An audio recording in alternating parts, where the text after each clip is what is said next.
Welcome back. तो कैसे हैं आप सब? All good. तो जैसा आपको पता है, हम मेगा सीरीज़ के अगले एपिसोड में आपके सामने प्रेजेंट करने वाले हैं मैग्नेटिज्म एंड मैग्नेटिक मटेरियल। तो जैसा कि हमने लास्ट वीडियो में अपना मूविंग चार्ज एंड मैग्नेटिज्म को कंप्लीट करा है, आज के इस वीडियो में अपन डिस्कस करने वाले हैं किसके बारे में? मैग्नेटिज्म और मैग्नेटिक मटेरियल के बारे में हम आज डिस्कस करने वाले हैं। ठीक है बेटा, चलो तो स्टार्ट करते, आइए साथ साथ सीखते हैं अपन।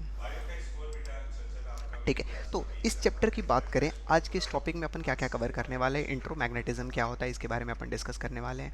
फर्दर आगे मूव करें तो हम डिस्कस करेंगे आज के topic magnetism, bar magnet, magnetic field lines, bar magnet as equivalent solenoid and dipole in uniform magnetic field and electrostat analogue. हम इलेक्ट्रोस्टैटिक से कैसे सिमिलर है हमारे इस कंडीशन में, हम दोनों को आज डिस्कस करने वाले हैं। ठीक है, तो आइए स्टार्ट करते हैं अपना। सबसे पहले मैग्नेटिज्म क्या होता है?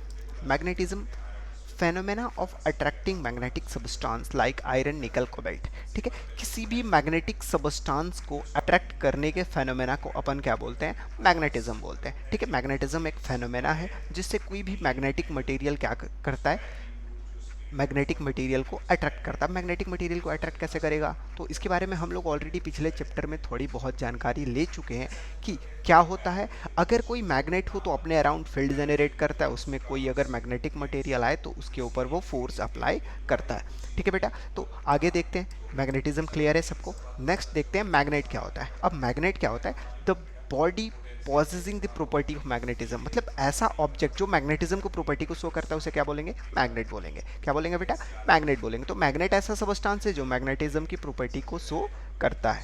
ठीक है, तो magnetic phenomena are universal in nature. अपना नेक्स्ट पॉइंट है, मैग्नेटिक फेनोमेना जो होता है क्या होता है? यूनिवर्सल होता है, मतलब हम यूनिवर्स के किसी भी जगह चले जाएं, मैग्नेटिज्म वाले फेनोमेनाज हर जगह हमें देखने को मिलेंगे। ठीक है, और तो the word magnet is derived from name of island in Greek called Magnesia. ठीक है, तो आपने बचपन में एक कहानी सुनी होगी कि एक सेफर्ट हुआ करता था, वो क्या कर रहा था? भेड़ बकरों को लेके अपने जंगल जाया करता था चराने। तो अचानक से ऐसा हुआ, उसके पास एक लकड़ी थी। उसने क्या करा था? उस लकड़ी में एक मेटल कुछ लगा रखा था, आयरन लगा रखा था। ठीक है, तो वो अपने भेड़ बकरों को चराते चराते ऐसे जगह पहुंच गया जहाँ पे क्या था? पत्थर थे, कुछ पत्थर थे, और उसने ऐसा ऑब्जर्व करा कि उसका जो स्टिक था उसमें जो मेटल लगा हुआ था वो क्या हो गया? उससे चिपक गया। ठीक है, तो वहाँ से अपनी किसकी डिस्कवरी हुई? मैग्नेट की डिस्कवरी हुई। और ये जो मैग्नेट वर्ड आया है ये कहाँ से आया है? मैग्नेसिया से आया है। मैग्नेसिया एक जगह है। ठीक है, और जो सबस्टांस उसने डिस्कवर करा था उस सबस्टांस का आगे चल के नाम क्या दिया गया? लोडस्टोन दिया गया।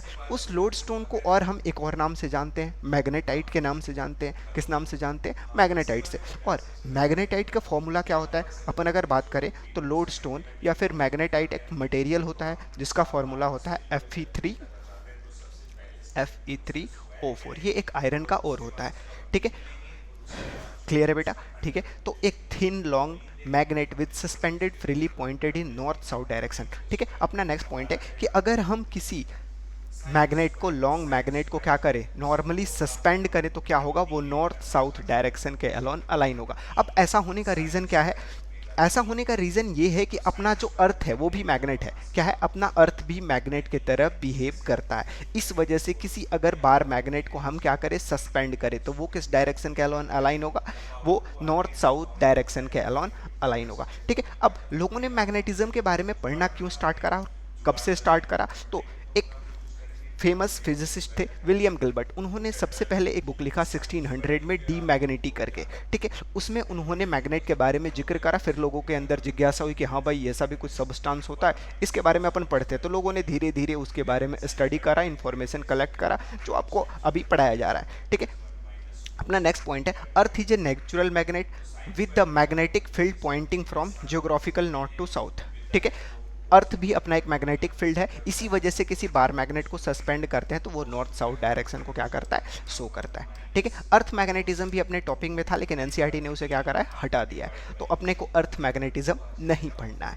ठीक है, अब बात करते हैं बेटा बार मैग्नेट की। ठीक है, अपना सबसे इंपॉर्टेंट बार मैग्नेट के बारे में आपने हमने कितनी बार जिक्र कर ली बार मैग्नेट बार मैग्नेट, लेकिन बार मैग्नेट होता क्या है? तो वो लोड स्टोन या फिर जो मटेरियल हमने मैग्नेटाइट था उसका एक बार शेप का, कैसा क्यूबिकल शेप का एक सब्सटेंस को क्या बोलते हैं? Bar magnet. आप सबने मैग्नेट तो देखा होगा ना, ठीक है, कैसा क्यूबिकल नहीं क्यूबाइडल बोल सकते, क्यूबिकल भी हो सकता है लेकिन इन जनरल ये क्यूबाइडल शेप का एक सब्सटेंस होता है। कैसा सब्सटेंस होता है? क्यूबाइडल शेप का एक सब्सटेंस होता है, ठीक है। और ये कैसा दिखता है? चॉकलेट बार की तरह, जैसे 5 स्टार मंच और भी बहुत सारे कौन कौन से पता नहीं, ठीक है। तो बार मैग्नेट एक बार शेप का लोड स्टोन मटेरियल को अपन क्या बोलते हैं? जो क्यूबाइडल शेप का हो उसे क्या बोलेंगे? बार मैग्नेट, ठीक है। अब इसके बारे में, बार मैग्नेट के बारे में और डिस्कस करने के लिए, जैसे हमने देखा था क्या करा था हमने पिछले चैप्टर में, एक करंट कैरिंग वायर था, उस करंट कैरिंग वायर के अराउंड हमने आयरन फिलिंग्स को स्प्रेड कर दिया था, उसने एक पैटर्न बनाया था, उसे हमने क्या बोला था? मैग्नेटिक फील्ड बोला था। और सेम पैटर्न हमें देखने को कहाँ मिलता है? एक बार मैग्नेट के अराउंड। हम क्या करते हैं? हमने क्या करा, एक बार मैग्नेट लिया और उसके अराउंड हमने क्या करा? आयरन फिलिंग्स को स्प्रिंकल कर दिया। हमें क्या देखने को मिला? थोड़ी देर बाद हमने ऐसा ऑब्जर्व करा कि हमें एक पैटर्न दिखने को मिल रहा है, ठीक है, जो पैटर्न एक पोल से निकल के दूसरे पोल तक जा रहा है। हमने इन दोनों को नाम दे दिया पोल्स। इनके मैग्नेट के दोनों साइड को हमने क्या बोला? पोल्स। एक को नॉर्थ पोल हमने बोला, दूसरे को साउथ पोल बोला। हमने ऐसा ऑब्जर्व करा कि जो मैग्नेटिक फील्ड है वो नॉर्थ से साउथ की तरफ एक पार्टिकुलर पैटर्न बना रहा है। और वो पैटर्न कैसा है बेटा? तो देखो आपको इस फिगर में दिखाया गया है, यहाँ पे आपको दिख रहा होगा, ये एनसीईआरटी से हमने रेफरेंस लिया है कि अपने को एक पैटर्न दिख रहा है, ठीक है। ये ऐसा कुछ है, ठीक है, क्लियर है? एक इलिप्टिकल शेप आपको दिख रहा होगा। लेकिन अब क्या हुआ? इस बेसिस पे जो हमने एब्जॉर्बेशन करा, इस बेसिस पे हमने कुछ कंक्लूजन निकाला। बार मैग्नेट के अराउंड जो मैग्नेटिक फील्ड जनरेट हुआ उसके बेसिस पे हमने कुछ कंक्लूजन्स निकाले। क्या क्या कंक्लूजन्स थे बेटा? तो देखते हैं, आ जाओ। सबसे पहला चीज़ हमने ये कंक्लूड करा कि देखो बार मैग्नेट जो होता है उसके दो पोल्स होते हैं। पहले को हमने नॉर्थ बोल दिया, दूसरे को हमने साउथ बोल दिया। अब दूसरी पॉइंट आती है अपनी कि जो मैग्नेटिक, अगर बार मैग्नेट हम लेते हैं तो वो क्या करेगा? एक फील्ड जनरेट करेगा। क्या करेगा? फील्ड जनरेट करेगा, जो कि मैग्नेट के बाहर कहाँ से कहाँ तक अलाइन होगा? नॉर्थ पोल से स्टार्ट होकर साउथ पोल की तरफ अलाइन होगा। और अगर हम मैग्नेट के अंदर की बात करें तो मैग्नेट के अंदर कहाँ पे होगा? वो साउथ टू नॉर्थ होगा, ठीक है। तो सबसे पहला पॉइंट अपना क्या था कि बार मैग्नेट के दो पोल्स होते हैं, नॉर्थ एंड साउथ। दूसरा पॉइंट क्या था? पोल्स के जो डायरेक्शंस होते हैं वो क्या होते हैं? मैग्नेटिक फील्ड के जो डायरेक्शंस होते हैं वो क्या होते हैं? साउथ टू नॉर्थ होते हैं। और अंदर डायरेक्शंस कहाँ से कहाँ तक होता है? बाहर डायरेक्शन नॉर्थ टू साउथ होता है और अंदर डायरेक्शन साउथ टू नॉर्थ होता है, ठीक है। नेक्स्ट पॉइंट है, when a bar magnet is freely suspended it point in a north south direction. ये हमने पहले भी डिस्कस करा कि अगर बार मैग्नेट को हम क्या करें? सस्पेंड करें फ्रीली, तो ये क्या करेगा? नॉर्थ साउथ डायरेक्शन में अलाइन होगा। The tip which points on geographical north is called north pole. जो साइड उस मैग्नेट का नॉर्थ डायरेक्शन के अलोन अलाइन होगा उसे हम क्या बोलेंगे? नॉर्थ पोल बोलेंगे। और दूसरा पार्ट जो साउथ अर्थ के साउथ डायरेक्शन के अलोन अलाइन होगा उसे हम क्या बोलेंगे? साउथ पोल बोलेंगे। क्लियर है? अब नेक्स्ट पॉइंट की बात करें तो there is a repulsive force when north pole of two magnet are brought close together. अगर दो अलग अलग मैग्नेट के हम दोनों के नॉर्थ पोल को पास में लाते, जैसे हमने इलेक्ट्रोस्टेट्स में देखा था कि दो सिमिलर चार्ज को अगर हम पास में लाते तो क्या होता है? उसके बीच में रिपल्सिव फोर्स होता है। सिमिलरली हम अगर दो पोल्स को पास में लाए, लाइक पोल्स को पास में लाए, तो उनके बीच में क्या होगा? रिपल्सन होगा। लेकिन वहीं अगर हम अनलाइक चार्जेस को पास में लाते थे तो क्या होता था? उनके बीच में अट्रैक्शन होता था। क्या होता था? अट्रैक्शन होता था। लेकिन सिमिलरली यहाँ पे क्या होगा? अगर हम नॉर्थ पोल को साउथ पोल के पास में लेके आते तो क्या होगा? इसके बीच में भी अट्रैक्शन होगा। क्या होगा? अट्रैक्शन होगा। क्लियर है? Next point, we can not isolate the north pole और south pole of a magnet. हम मैग्नेट के नॉर्थ पोल और साउथ पोल को सेपरेट नहीं कर सकते हैं। हमेशा कभी भी नॉर्थ पोल और साउथ पोल दोनों साथ में एग्जिस्ट करेगा। कैसे? अगर देखो, अगर ऐसा होता है इन केस कि अपने पास एक बार मैग्नेट, अपने पास एक बार मैग्नेट है, इसका एक साइड नॉर्थ पोल है और दूसरा साइड क्या है? साउथ पोल है। अगर हमने इसको कट कर दिया, क्या करा? हमने इसको कट करके दो अलग अलग पार्ट्स में डिवाइड कर दिया, तो क्या होगा?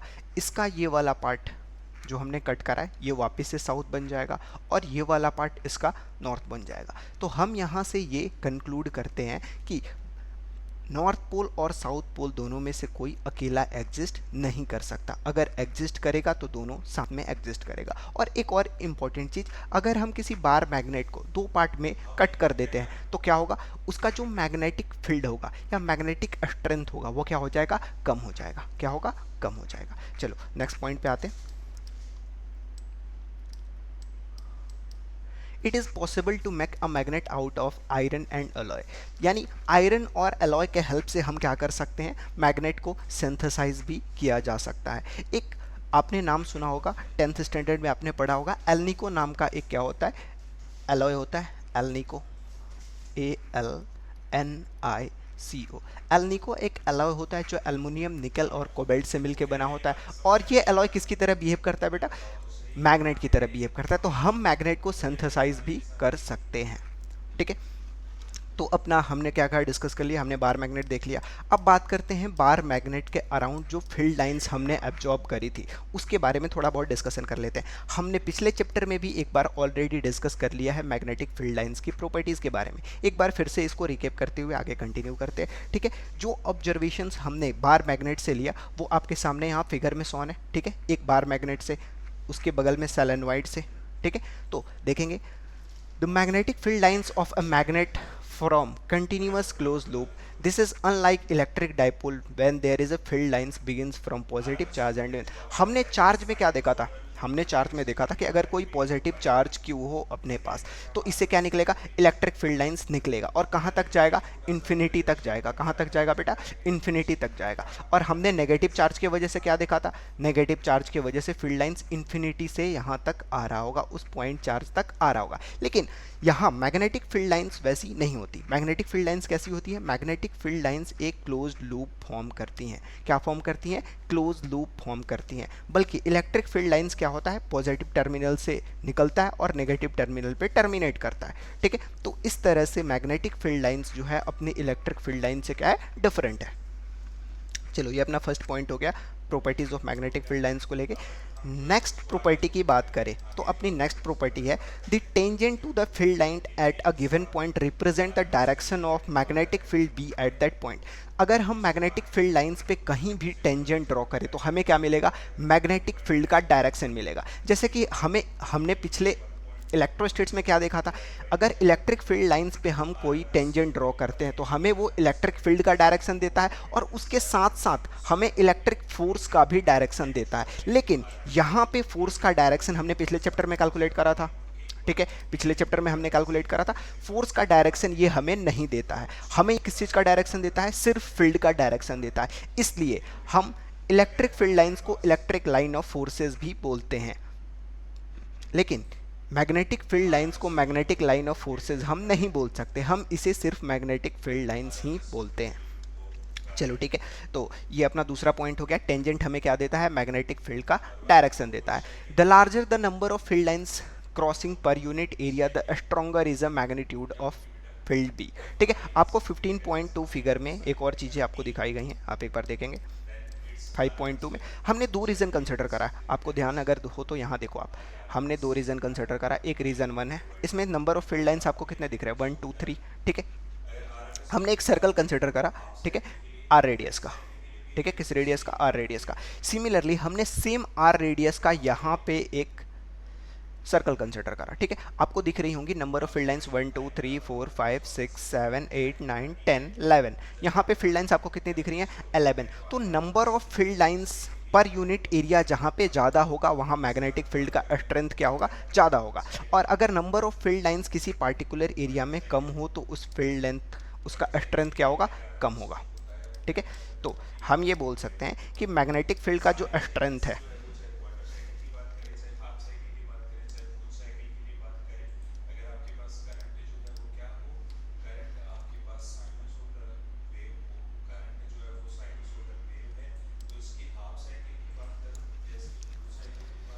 ठीक है, यहाँ देखेंगे अगर हम बात करें बी की मैग्नेटिक फील्ड के स्ट्रेंथ की तो वो किसके प्रोपोर्शनल है, नंबर ऑफ फील्ड लाइंस पर यूनिट एरिया, पर यूनिट एरिया। ठीक है, अगर किसी गिवन एरिया यूनिट एरिया में नंबर ऑफ फील्ड लाइंस ज़्यादा होगा वहाँ का मैग्नेटिक फील्ड का स्ट्रेंथ क्या होगा, ज़्यादा होगा। जैसा कि हमने ऊपर देखा इस वाले कंडीशन में सेकंड वाला यहाँ पॉइंट है, सेकंड में नंबर ऑफ फील्ड लाइंस क्या है, ज़्यादा है, और फर्स्ट में नंबर ऑफ फील्ड लाइंस क्या है, कम है। तो नंबर ऑफ फील्ड लाइंस जहाँ ज़्यादा है वहाँ मैग्नेटिक फील्ड का स्ट्रेंथ क्या होगा बेटा, ज़्यादा होगा। क्लियर है, बोर तो नहीं हो रहे हो?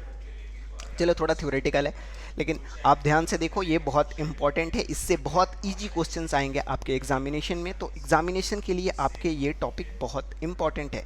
तो और 2 लेक्चर में अपन इसको ख़त्म भी कर ले रहे हैं, तो आप समझो कि आपके 5 मार्क्स तो यहाँ से फिक्स हैं। तो थोड़ा आप ध्यान से देख लो यहाँ, ठीक है। चलो आ जाओ, हमने देखा कि मैग्नेटिक फील्ड का जो स्ट्रेंथ है वो किसके प्रोपोर्शनल है, नंबर ऑफ फील्ड लाइंस पर यूनिट एरिया के। यानी किसी पार्टिकुलर एरिया में अगर फील्ड लाइंस ज़्यादा है तो मैग्नेटिक फील्ड का स्ट्रेंथ ज़्यादा होगा, अगर फील्ड लाइंस कम है तो मैग्नेटिक फील्ड का स्ट्रेंथ कम होगा। क्लियर है। अब अपना नेक्स्ट पॉइंट देखते हैं। अगर हम सर्कुलर एरिया ले तो हम ये भी लिख सकते हैं, magnetic field B proportional to N upon area क्या होता है, पाई आर स्क्वायर। ठीक है, हमने दोनों सेम रेडियस कंसिडर करा था, जिसमें नंबर ऑफ फील्ड लाइंस ज़्यादा थी उसका मैग्नेटिक फील्ड स्ट्रेंथ क्या होगा, ज़्यादा होगा। चलो नेक्स्ट पॉइंट पे आते हैं अपन, the magnetic field lines do not intersect. हमने जैसा इलेक्ट्रोस्टैटिक में देखा था कि 2 इलेक्ट्रिक फील्ड लाइंस एक दूसरे को इंटरसेक्ट नहीं कर सकती हैं। सिमिलरली 2 मैग्नेटिक फील्ड लाइंस एक दूसरे को इंटरसेक्ट नहीं कर सकती है। क्यों नहीं कर सकती?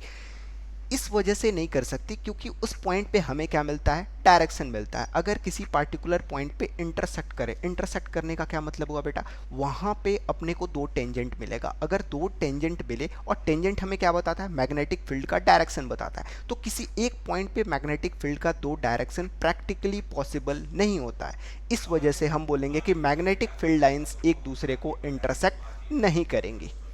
क्लियर है बेटा?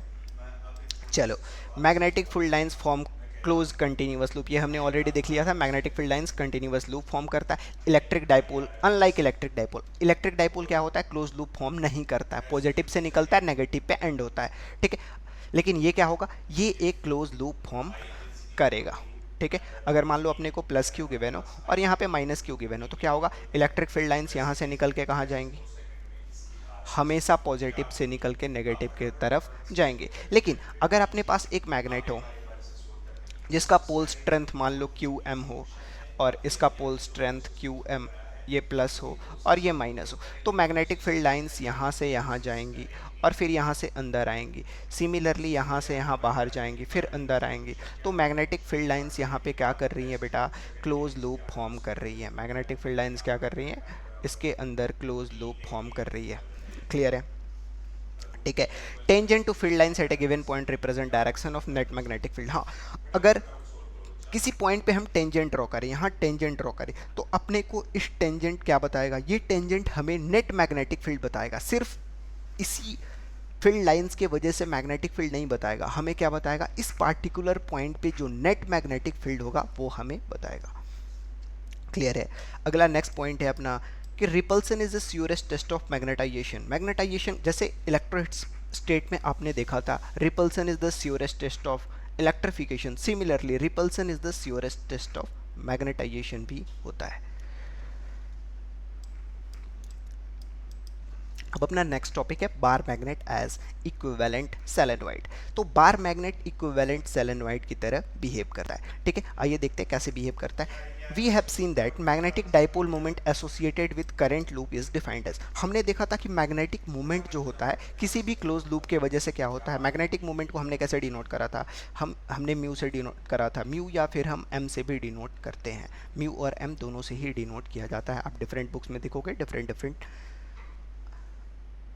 सिंबल्स आपको मिल सकते हैं। ठीक है, तो मैग्नेटिक मोमेंट क्या होता है, हमने देखा था magnetic moment I dot A होता है। आई क्या होता है, करंट होता है, ए क्या होता है, एरिया होता है। ठीक है, एरिया वेक्टर और करंट के बीच का जो एरिया वेक्टर और करंट का जो प्रोडक्ट होता है वो हमें क्या देता है, मैग्नेटिक डाइपोल देता है। ये हमने पिछले चैप्टर में भी एक बार ऑलरेडी डिस्कस करा था। तो अगर कोई सेलेनॉइड हो तो सेलेनॉइड में क्या होता है, अपने पास करंट आई अगर फ्लो कर रहा है किसी सेलेनॉइड में और इसके टोटल टर्न्स एन है, टोटल टर्न्स कितने हैं, एन है, एन नंबर ऑफ टर्न्स है। तो हम इसके लिए क्या डिफाइन करते हैं, स्मॉल एन डिफाइन करते हैं। Number density, number per unit length तो नंबर को अपन क्या लिख सकते हैं यहाँ से, n इंटू एल। ठीक है, तो टोटल करंट कितना हो जाएगा, टोटल करंट कितना हो जाएगा, total current n times I हो जाएगा, total current n times i। तो अपन यहाँ क्या करेंगे, i को टोटल करंट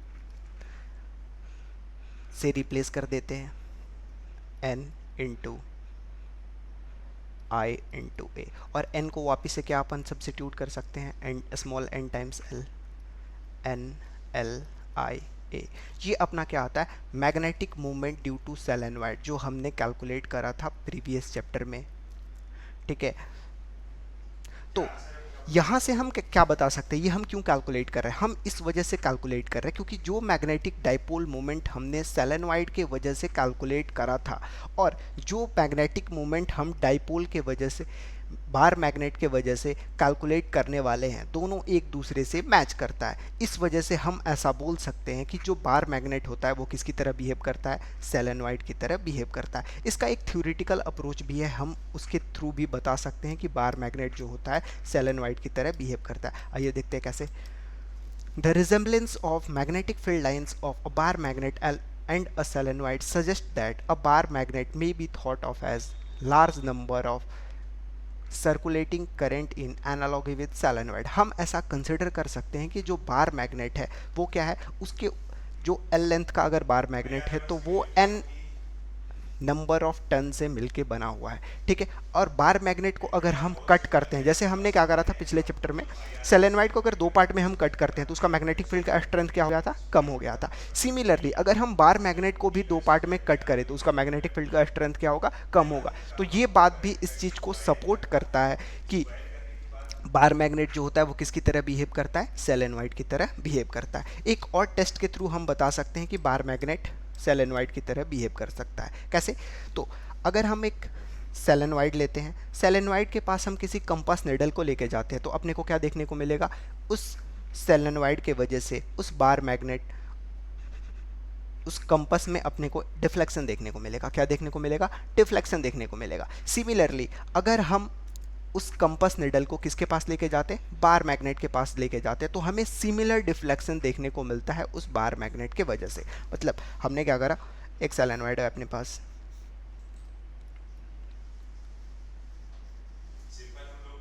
इस सोलेनॉइड के पास हम क्या लेके गए, एक कंपास निडल लेके गए, तो ये कंपास निडल में हमें मान लो इस डायरेक्शन के अलोन डिफ्लेक्शन देखने को मिला। ठीक है, और इसका मैग्नेटिक स्ट्रेंथ हम ऐसा कंसिडर करते हैं कि इसका मैग्नेटिक स्ट्रेंथ बी है।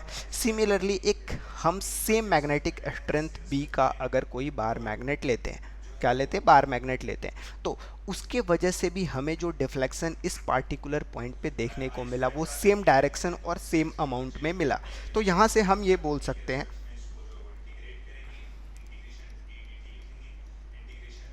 सोलेनॉइड, और ये अपना क्या है,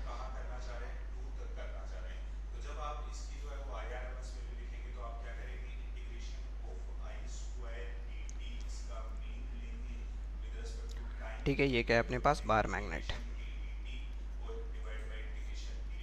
ठीक है, तो अपने को सेम डिफ्लेक्शन देखने को मिलता है। तो यहाँ से भी हम क्या बता सकते हैं, यहाँ से हम ये बता सकते हैं कि बार मैग्नेट भी किसकी तरह बिहेव करता है, सोलेनॉइड की तरह बिहेव करता है। ठीक है, similarly in axial magnetic field due to solenoid and bar magnet also suggest that bar magnet behaves as solenoid. जैसे कि हमने, आपको पिछला लेक्चर याद होगा, हमने क्या कैलकुलेट करा था, magnetic field due to solenoid हमने कैलकुलेट करा था कहाँ पे, एक्सियल पॉइंट पे। ठीक है, और वो मैग्नेटिक फील्ड बी कितना आया हुआ था हमारा, मैग्नेटिक फील्ड बी कितना हुआ था, N times mu not I upon two cos theta two minus cos theta one, ये हमने कैलकुलेट करा था। ठीक है, सिमिलरली अगर हम किसी बार मैग्नेट के वजह से भी मैग्नेटिक फील्ड कैलकुलेट करें तो हमें उसके एक्सियल पॉइंट पे इस मैग्नेटिक फील्ड का वैल्यू सेम आता है। क्या आता है, सेम आता है। हमने कैसे कैलकुलेट करा था, जैसे बार मैग्नेट के लिए अपन डायरेक्ट लिख देते हैं यहाँ पे हम। ठीक है, हमने क्या करा था, इसके एक्सियल पॉइंट पे इसके सेंटर से हमने एक्स डिस्टेंस पे क्या करा था, एक डी एक्स एलिमेंट लिया था और इसे हमने इंटीग्रेट करके, ये एंगल अपना था थीटा वन और ये एंगल था, ये एंगल हमारा था थीटा टू। ठीक है, तो थीटा टू से लेके हमने थीटा वन तक इंटीग्रेट करा था और हमारा जो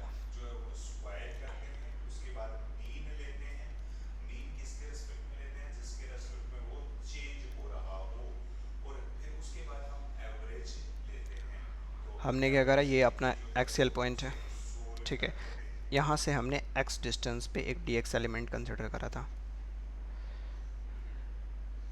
ठीक है।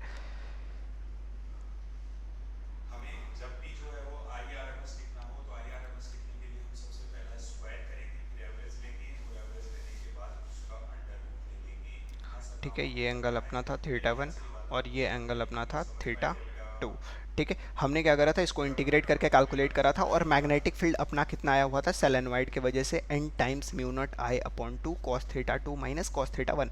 फर्दर हमने इसे क्या करा था, ऐसा कंसिडर करा था कि जो x है, x वो क्या है, much more less than, sorry, इसका जो रेडियस r है, ठीक है, इसका जो रेडियस r है वो क्या है, मच मोर लेस देन इसका लेंथ l है।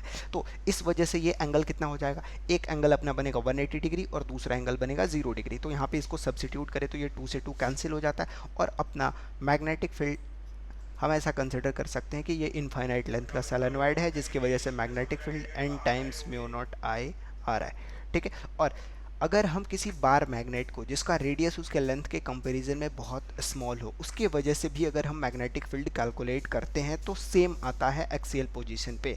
हम यहाँ से भी ये बता सकते हैं कि जो मैग्नेटिक फील्ड होता है दोनों का सेम है, यानी कि अपना जो बार मैग्नेट है वो किसकी तरह बिहेव कर रहा होगा, सोलेनॉइड की तरह बिहेव कर रहा होगा, ठीक है। अब एक और तरीका है जो हमने नहीं सीखा था, हम किसी मैग्नेटिक फील्ड को मैग्नेटिक मूवमेंट के टर्म्स में भी लिख सकते हैं। इसे हम कैसे लिखते हैं बेटा, हम इसे लिखते हैं mu naught upon 4 pi, mu naught upon 4 pi 2m upon R cube, 2m upon R cube. ये क्या होता है, मैग्नेटिक फील्ड होता है in terms of magnetic movement, और ये अपना किसके वजह से है, सोलेनॉइड के वजह से। और ये जो सोलेनॉइड के वजह से मैग्नेटिक फील्ड हमने कैलकुलेट करा, सेम मैग्नेटिक फील्ड किसके वजह से आता है, same magnetic field bar magnet के वजह से आता है। हम दोनों फार्मूला को रिलेट भी कर सकते हैं, और दोनों से कैलकुलेटेड मैग्नेटिक फील्ड मैच होता है एक्सियल पोजीशन पे। इस वजह से भी हम ये बोल सकते हैं कि अपना जो बार मैग्नेट है वो किसकी तरह बिहेव कर रहा है, सोलेनॉइड की तरह बिहेव कर रहा है, ठीक है। अपना next topic, magnetic movement of solenoid also matches with that of bar magnet, ठीक है। हमने मैग्नेटिक मूवमेंट पहले ही कैलकुलेट करा था, ठीक है, कितना था, मैग्नेटिक मूवमेंट NLIA, और ये बार मैग्नेट और इसका दोनों का मैग्नेटिक मूवमेंट क्या होता है, एक दूसरे से मैच होता है। इस वजह से भी हम बोलते हैं कि ये एक दूसरे किसकी तरह बिहेव करता है, बार मैग्नेट सोलेनॉइड की तरह बिहेव करता है। अब अपना नेक्स्ट टॉपिक है dipole in uniform magnetic field. अगर किसी डाइपोल को हम यूनिफॉर्म मैग्नेटिक फील्ड में रख दे तो क्या होगा, ठीक है। तो हमने क्या करा, एक यूनिफॉर्म मैग्नेटिक फील्ड कंसिडर करा, उसमें हमने एक डाइपोल को रख दिया, ठीक है। अब डाइपोल के साथ क्या होगा, जो कि ऐसा हम कंसिडर करते हैं कि ये डाइपोल जो है इस मैग्नेटिक फील्ड के साथ थीटा एंगल फॉर्म कर रहा है, ठीक है। तो हमने देखा था, आपको याद हो तो हमने इलेक्ट्रोस्टेट्स में देखा था कि यूनिफॉर्म इलेक्ट्रिक फील्ड में अगर हम इलेक्ट्रिक डाइपोल को रखते हैं तो क्या होता है, उसके दोनों एंड्स पे इक्वल एंड अपोजिट फोर्स लगता है, जिसकी वजह से वो क्या होता है, डाइपोल ऑसिलेट करता है, क्या करता है, अपने ही एक्सिस पे रोटेट करता है, ठीक है। तो एक्चुअल में होता क्या है, अगर हम किसी मैग्नेटिक डाइपोल को मैग्नेटिक फील्ड में रखते हैं तो उसके ऊपर एक कपल फोर्स लगता है, ठीक है, सेम एक्सिस के अलोन अपोजिट डायरेक्शन में, जिसके वजह से एक टॉर्क प्रोड्यूस होता है, और वो टॉर्क क्या करता है, उस मैग्नेटिक डाइपोल को रोटेट कराता है, ठीक है। और इसके टॉर्क के एक्सप्रेशन को हम लिख सकते हैं, ठीक है। आप यहाँ पे फिगर में देख सकते हैं कि हमने क्या करा है, एक यूनिफॉर्म मैग्नेटिक फील्ड है, इसमें हमने एक डाइपोल को रखा हुआ है, ठीक है। इसके ऊपर एक फोर्स इस डायरेक्शन के अलोन अप्लाई होगा और दूसरा फोर्स इस डायरेक्शन के अलोन अप्लाई होगा, जो कि क्या करेगा, इसे रोटेट कराएगा, इसे क्या कराएगा, रोटेट कराएगा, ठीक है। और जो टॉर्क होगा वो टॉर्क किसके इक्वल होगा, tau equals to m times b। अपना जो टॉर्क होगा वो किसके इक्वल होगा, m टाइम्स b। अगर आपको याद हो तो हमने सिमिलरली इलेक्ट्रिक फील्ड में लिखा था कि अगर हम किसी इलेक्ट्रिक डाइपोल को इलेक्ट्रिक फील्ड में रखते हैं तो उसके ऊपर क्या लगता है, टॉर्क लगता है, और वो टॉर्क किसके इक्वल होता है, उसके dipole moment times electric field, और दोनों का क्या लेते हैं, क्रॉस प्रोडक्ट, क्या लेते हैं हम, क्रॉस प्रोडक्ट। अगर हम इलेक्ट्रिक डाइपोल का डाइपोल मोमेंट का, इलेक्ट्रिक डाइपोल मोमेंट का इलेक्ट्रिक फील्ड के साथ क्रॉस प्रोडक्ट लेते हैं तो हमें क्या मिलता है, टॉर्क मिलता है। सिमिलरली अगर हम मैग्नेटिक मोमेंट का मैग्नेटिक फील्ड के साथ क्रॉस प्रोडक्ट लेते हैं तो हमें क्या मिलेगा, टॉर्क मिलेगा। क्या मिलेगा हमें, टॉर्क। ठीक है, सिंस ये क्रॉस प्रोडक्ट है हम इसे क्या लिख सकते हैं, tau equals to magnitude of magnetic moment M vector magnitude of B into sine theta. यहाँ पे बात करें तो टॉर्क अपना क्या है, टॉर्क है।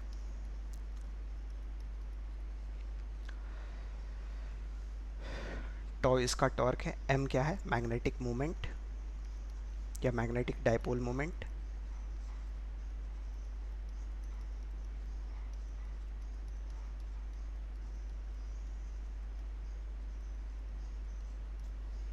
और अपना बी क्या है, अप्लाइड मैग्नेटिक फील्ड।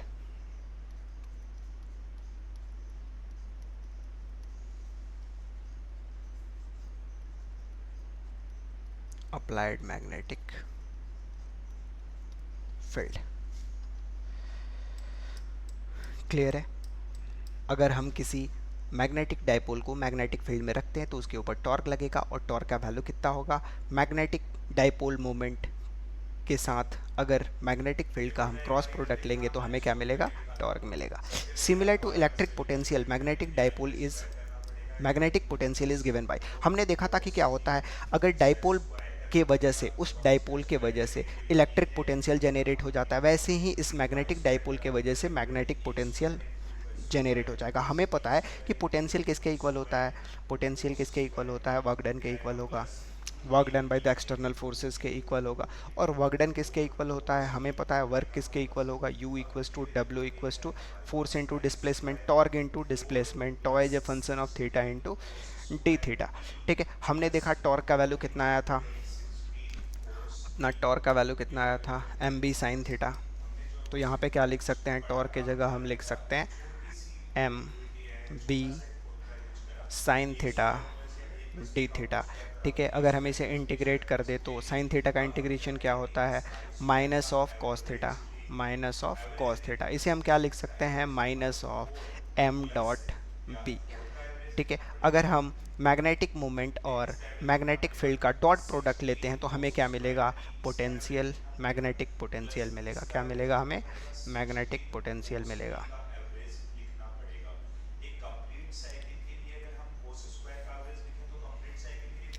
क्लियर है सबको। तो ये अपना क्या होगा, पोटेंशियल, मैग्नेटिक पोटेंशियल होगा। जैसे हमने देखा था, आपको अगर याद हो तो इलेक्ट्रिक डाइपोल के वजह से पोटेंशियल कितना आता था, पी डॉट ई। क्या आता था, पी डॉट ई। ठीक है, ये हमने इलेक्ट्रोस्टेट में देखा था, due to electric dipole, due to electric dipole. Clear है यहाँ तक सबको। चलो आगे अपन देखते हैं अपना नेक्स्ट टॉपिक, एसएचएम। अगर हम बात करें, हमने जो इक्वेशन लिखा था यहाँ से वर्क का, उसे हम क्या लिख सकते हैं, टॉर्क का जो हमने इक्वेशन लिखा था, tau as a function of theta, हमने क्या कैलकुलेट करा था, टॉर्क हमने कितना कैलकुलेट करा था, हमने कैलकुलेट करा था torque m B sine theta. अब हम इसे क्या लिख सकते हैं, आई टाइम्स अल्फ़ा लिख सकते हैं। टॉर्क क्या होता है, आई अल्फ़ा। आई अल्फ़ा किसके इक्वल है, एम बी साइन थीटा के इक्वल है। यहाँ से हम क्या लिख सकते हैं, अल्फ़ा जो होगा अपना किसके इक्वल होगा, M B upon I sine theta. हमें पता है अल्फ़ा मतलब क्या होता है, rate of change of angular velocity, और एंगुलर वेलोसिटी क्या होता है, rate of change of angular displacement. तो इसे अल्फ़ा को हम क्या लिख सकते हैं, D square theta upon D T square. ये किसके इक्वल होगा, एम बी अपॉन आई के टाइम्स साइन थीटा के इक्वल होगा। ठीक है, तो हमें पता है किसी भी एसएचएम के लिए ये जो वैल्यू होता है, अल्फ़ा जो होता है वो किसके इक्वल होता है, ओमेगा स्क्वायर थीटा के प्रोपोर्शनल होता है, थीटा के प्रोपोर्शनल होता है। ठीक है, यहाँ से अगर हम इसे कंपेयर करें, अल्फ़ा को अगर हम कंपेयर करें तो यहाँ से हमें क्या आएगा, ओमेगा का वैल्यू आएगा root under M B upon I. तो हम यहाँ से और भी क्या बता सकते हैं, वो जो पार्टिकल होगा वो ओमेगा इस M B upon I angular frequency से वो क्या करेगा, उस मैग्नेटिक फील्ड में रोटेट करेगा। ठीक है। अपन इसका टाइम पीरियड भी बता सकते हैं, हमें पता है टाइम पीरियड कितना होता है। टाइम पीरियड क्या होता है बेटा, टाइम पीरियड आप याद करो 2 पाई अपॉन ओमेगा। 2 पाई इसको पूरे डिस्टेंस ट्रेवल करना रहता है, सर्कुलर पाथ में अगर मूव करना है तो, और ओमेगा वेलोसिटी से मूव कर रहा है तो टाइम क्या होता है, डिस्टेंस अपॉन स्पीड। तो डिस्टेंस अपना कितना है 2 पाई डिस्टेंस ट्रेवल करना, और स्पीड कितना गिवन है एम बी अपॉन आई। तो इसे अपन क्या लिख सकते हैं, I upon M B raise to the power 1/2। तो ये इस मैग्नेटिक डाइपोल का टाइम पीरियड होगा उस पार्टिकुलर मैग्नेटिक फील्ड बी में। क्लियर है बेटा, यहाँ तक किसी को कोई डाउट है? नहीं, बहुत इजी कैलकुलेशंस है, अपने को बस मैकेनिक्स पढ़ रहे हैं ऐसा समझो, इलेक्ट्रोस्टैटिक्स समझो ही नहीं।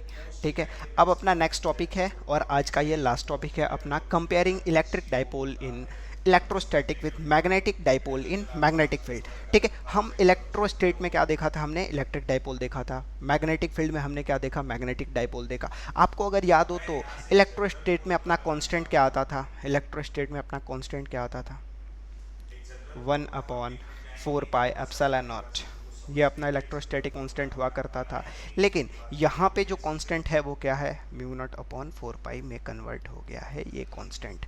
क्लियर है, हमने वहाँ पे क्या देखा था, डाइपोल मोमेंट को हमने पी से डिनोट करा था। यहाँ पे हम क्या करते हैं, यहाँ पे डाइपोल मोमेंट की जगह क्या होता है, मैग्नेटिक मोमेंट होता है, जिसे एम से या फिर म्यू बी से भी डिनोट करते हैं, या समटाइम्स म्यू से भी डिनोट करते हैं। ठीक है, आप सारे लिख लो। क्लियर है, वहाँ हमने देखा था कि ये वहाँ पे क्या क्रिएट होता है, कोई चार्ज पार्टिकल रेस्ट पे है तो क्या क्रिएट करता है, इलेक्ट्रिक फील्ड जनरेट करता है। और अगर कोई मैग्नेटिक फील्ड क्या जनरेट, अगर कोई मैग्नेट है तो क्या जनरेट करेगा, वो एक मैग्नेटिक फील्ड जनरेट करेगा जिसे हम पी से डिनोट करते हैं। ठीक है, अब नेक्स्ट बात करें अपन, field of bar magnet at distance R much more greater than 1। ठीक है, हमने अभी जस्ट देखा था फील्ड कितना होता है। अगर हम डायरेक्ट रिजल्ट लिख लेते हैं, magnetic field B E equatorial position की अगर हम बात करें तो वो कितना होता है। आपको अगर याद होगा इलेक्ट्रिक फील्ड हम क्या लिखते थे, 1/4 पाई एप्सिलॉन नॉट। तो यहाँ पे क्या होगा, μ0/4 पाई, और वहाँ पे क्या हुआ करता था, p/r³। तो यहाँ पे p के जगह क्या होगा अपना, p के जगह अपना क्या है यहाँ पे म्यू या फिर m। यहाँ पे हम क्या लिखेंगे, m/r³। ठीक है, ये अपना बार मैग्नेट के वजह से इलेक्ट्रिक फील्ड उसके एक्सियल पोजीशन पे होगा, जैसे हमने इलेक्ट्रिक डाइपोल में लिखा था 1/4 pi epsilon not p/r³। Similarly यहाँ पे मैग्नेटिक फील्ड इक्वेटोरियल पोजीशन पे क्या होगा, μ/4 पाई m/r³। ठीक है, अगर किसी मीडियम में रखा है तो हमने म्यू को यहाँ डिफाइन करा है। लास्ट लेक्चर में अगर आपको याद हो तो हमने रिलेटिव परमिएबिलिटी के बारे में डिस्कस करा था। ठीक है, अगले बारे आने वाले लेक्चर में भी हम एक बार फिर से उसे रिकेप कर लेंगे बेटा। ठीक है, अब बात करें एक्सियल पोजीशन की, तो एक्सियल पोजीशन पे क्या था, हमने जो मैग्नेटिक फील्ड कैलकुलेट करा था, इलेक्ट्रिक फील्ड जो हमने कैलकुलेट करा था उसमें क्या आता था, टू का टर्म आता था। याद करो, हमने जो इलेक्ट्रिक फील्ड कैलकुलेट करा था, इलेक्ट्रिक फील्ड किसके इक्वल आता था, 1/4 पाई एप्सिलॉन नॉट p/2p/r³। यही टर्म आता था ना बेटा। यहाँ पे सिमिलरली अगर हम यहाँ की बात करें तो क्या होगा, हम 2p को किससे रिप्लेस कर देने वाले हैं, m से रिप्लेस कर देने वाले हैं, और कांस्टेंट को किससे रिप्लेस कर देने वाले हैं, μ0/4 पाई से सब्सिट्यूट करने वाले हैं, और p को किससे रिप्लेस करने वाले हैं, m से रिप्लेस करने वाले हैं, और अपना r³ एज इट इज़ रहेगा। तो एक्सियल फील्ड बार मैग्नेट के एक्सिस पे जो अपना मैग्नेटिक फील्ड आएगा वो कितना होगा बेटा, μ0/4 पाई 2m/r³। ठीक है, यहाँ तक क्लियर है। अब थोड़ा इलेक्ट्रोस्टैट एनालॉग में अपन थोड़ा सा और चीज़ें देख लेते हैं। डाइपोल मोमेंट को हमने p से डिनोट करा था। ठीक है, यहाँ पे हमने m से डिनोट करा है। वहाँ का कांस्टेंट 1/ε0 हुआ करता था, जिसे हमने क्या बोला था, परमिटिविटी, और यहाँ पे क्या होता है μ0, इसे हम क्या बोलते हैं, परमिबिलिटी। इक्वेटोरियल पोजीशन पे शॉर्ट डाइपोल के वजह से जो हमने कैलकुलेट करा था वो क्या था, इलेक्ट्रिक फील्ड क्या कैलकुलेट करा था, -p/4 pi epsilon not r³। यहाँ पे क्या होगा, शॉर्ट डाइपोल के वजह से जो मैग्नेटिक फील्ड होगा वो क्या होगा, -μ0 टाइम्स m/4 पाई r³। एक्सियल पोजीशन पे क्या था, p के जगह हमने 2p करा था, और ये पॉजिटिव होगा तो यहाँ भी पॉजिटिव है, और यहाँ पे क्या करेंगे हम, p को किससे रिप्लेस कर देने वाले हैं, एम से रिप्लेस कर देने वाले हैं और कांस्टेंट को म्यू नॉट अपॉन 4 पाई से रिप्लेस कर देने वाले हैं। तो हमने वहाँ देखा था एक्सटर्नल फील्ड के वजह से टॉर्क कितना आता था, पी क्रॉस ई आता था। यहाँ पे मैग्नेटिक डाइपोल के वजह से जो टॉर्क आएगा वो कितना आएगा, एम क्रॉस बी आएगा। हमने वहाँ देखा था जो एनर्जी होता है minus of P dot E होता है, यहाँ पे जो एनर्जी होगा वो कितना होगा, minus of M dot B होगा। तो आधा लेक्चर ऑलमोस्ट हमने कंप्लीट कर लिया है, ठीक है बेटा। तो आप लोग एक बार रिवाइज करके आएंगे, नेक्स्ट लेक्चर में अपन इसका आधा बचा हुआ पार्ट डिस्कस करने वाले हैं। Okay, thank you.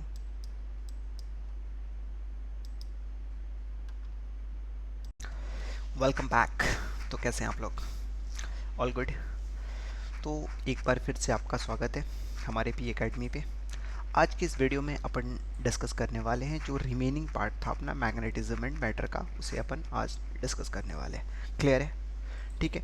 आप जिन्होंने ये वीडियो नहीं देखा वो पहले जाके इसका प्रीवियस वाला पार्ट देख ले, जिसमें हमने क्या डिस्कस करा था।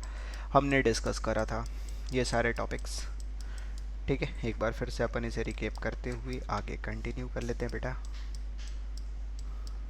चलो ठीक है, हमने जो जो टॉपिक्स पढ़ी थी एक बार फिर से देख लेते हैं। हमने पढ़ा था मैग्नेटिज्म क्या होता है, फिर हमने क्या डिस्कस करा था, मैग्नेट्स क्या होते हैं, फिर हमने डिस्कस क्या करा था बेटा, बार मैग्नेट के बारे में, बार मैग्नेट की प्रॉपर्टीज़, बार मैग्नेट की वजह से जो मैग्नेटिक फील्ड होती हैं, मैग्नेटिक फील्ड लाइंस और मैग्नेटिक फील्ड लाइंस की प्रॉपर्टीज़ हमने पढ़ा था। फिर हमने क्या पढ़ा था, मैग्नेटिक डाइपोल मोमेंट के बारे में भी हमने डिस्कस करा था, जो कि हम एक बार ऑलरेडी पहले भी डिस्कस कर चुके हैं। कब डिस्कस करा था बेटा, मूविंग चार्ज एंड मैग्नेटिज्म में भी हमने डिस्कस करा था। फिर हमने क्या एक्सपीरियंस देखा था कि अगर किसी मैग्नेटिक डाइपोल को हम मैग्नेटिक फील्ड में रखते हैं तो उसके ऊपर क्या लगता है, टॉर्क लगता है। और वो टॉर्क कैसा दिखता है, जैसे हम इलेक्ट्रिक फील्ड में किसी इलेक्ट्रिक डाइपोल को रखते हैं तो वैसा ही दिखता है।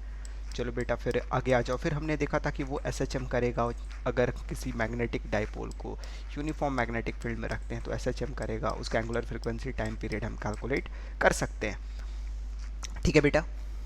क्लियर है ना। इसके बाद हमने इलेक्ट्रोस्टैटिक एनालॉग के बारे में डिस्कस करा था। अपना इलेक्ट्रोस्टैटिक एनालॉग मतलब हम magnetic field similar to electric field कैसे पढ़ते हैं, दोनों में क्या रिलेशन है, और ख़ासकर किस चीज़ को लेके, मैग्नेटिक डाइपोल को लेके। जब मैग्नेटिक डाइपोल को और इलेक्ट्रिक डाइपोल के बारे में हम डिस्कस करते हैं तो हम इसे इस तरह से इंटर रिलेट कर सकते हैं, ठीक है। तो आज अपन उसके आगे डिस्कस करने वाले हैं क्या, मैग्नेटिक फ्लक्स। तो हम स्टार्ट कहाँ से करने वाले हैं बेटा, हम स्टार्ट करने वाले हैं मैग्नेटिक फ्लक्स से, ठीक है। तो आ जाओ स्टार्ट करते हैं अपन मैग्नेटिक फ्लक्स। मैग्नेटिक फ्लक्स क्या होता है, फ्लक्स सुना सुना सा नाम लग रहा है ना।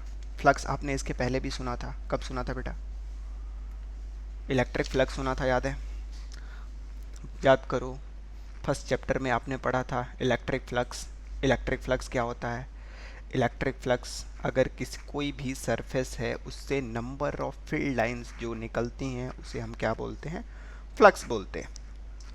अगर इलेक्ट्रिक फील्ड लाइंस निकल रही हैं तो उसे क्या बोलेंगे, इलेक्ट्रिक फ्लक्स बोलेंगे। अगर मैग्नेटिक फील्ड लाइंस निकल रही हैं तो क्या बोलेंगे, हम उसे मैग्नेटिक फ्लक्स बोलेंगे। तो मैग्नेटिक फ्लक्स क्या होता है, the number of line of forces passing through a given area is defined as magnetic flux, ठीक है। किसी पार्टिकुलर गिवन एरिया से जितनी फील्ड लाइंस निकल रही होंगी उस नंबर ऑफ फील्ड लाइंस को क्या बोलेंगे, हम फ्लक्स बोलेंगे। आपको यहाँ एक डायग्राम दिख रहा है, इसमें कितनी फील्ड लाइंस जा रही हैं, 1 2 3 4 5 6 7, और कितनी फील्ड लाइंस बाहर आ रही हैं, 1 2 3 4 5 6 7। मतलब जितनी फील्ड लाइंस जा रही हैं उतनी फील्ड लाइंस बाहर आ जा रही हैं, ठीक है।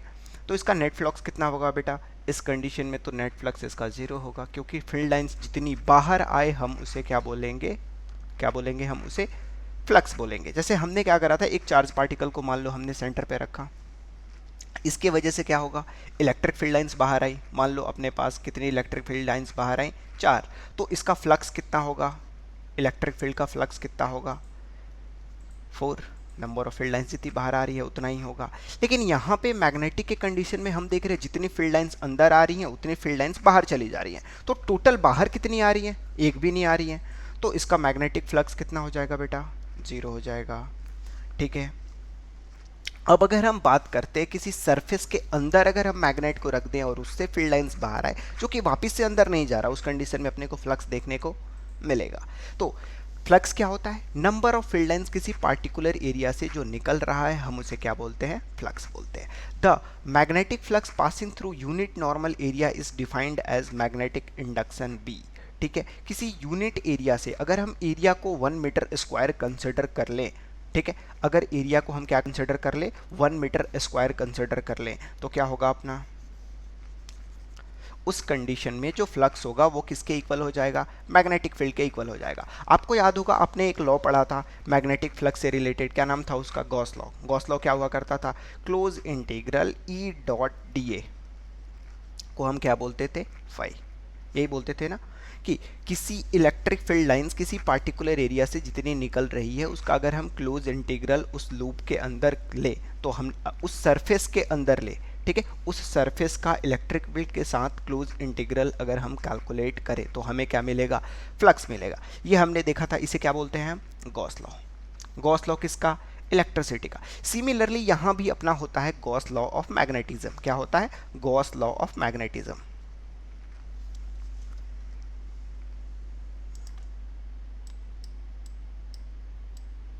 इसने प्रॉपर नाम तो नहीं दिया यहाँ, ठीक है। अपना यहाँ पे कौन सा लॉ होता है? Gauss law of magnetism.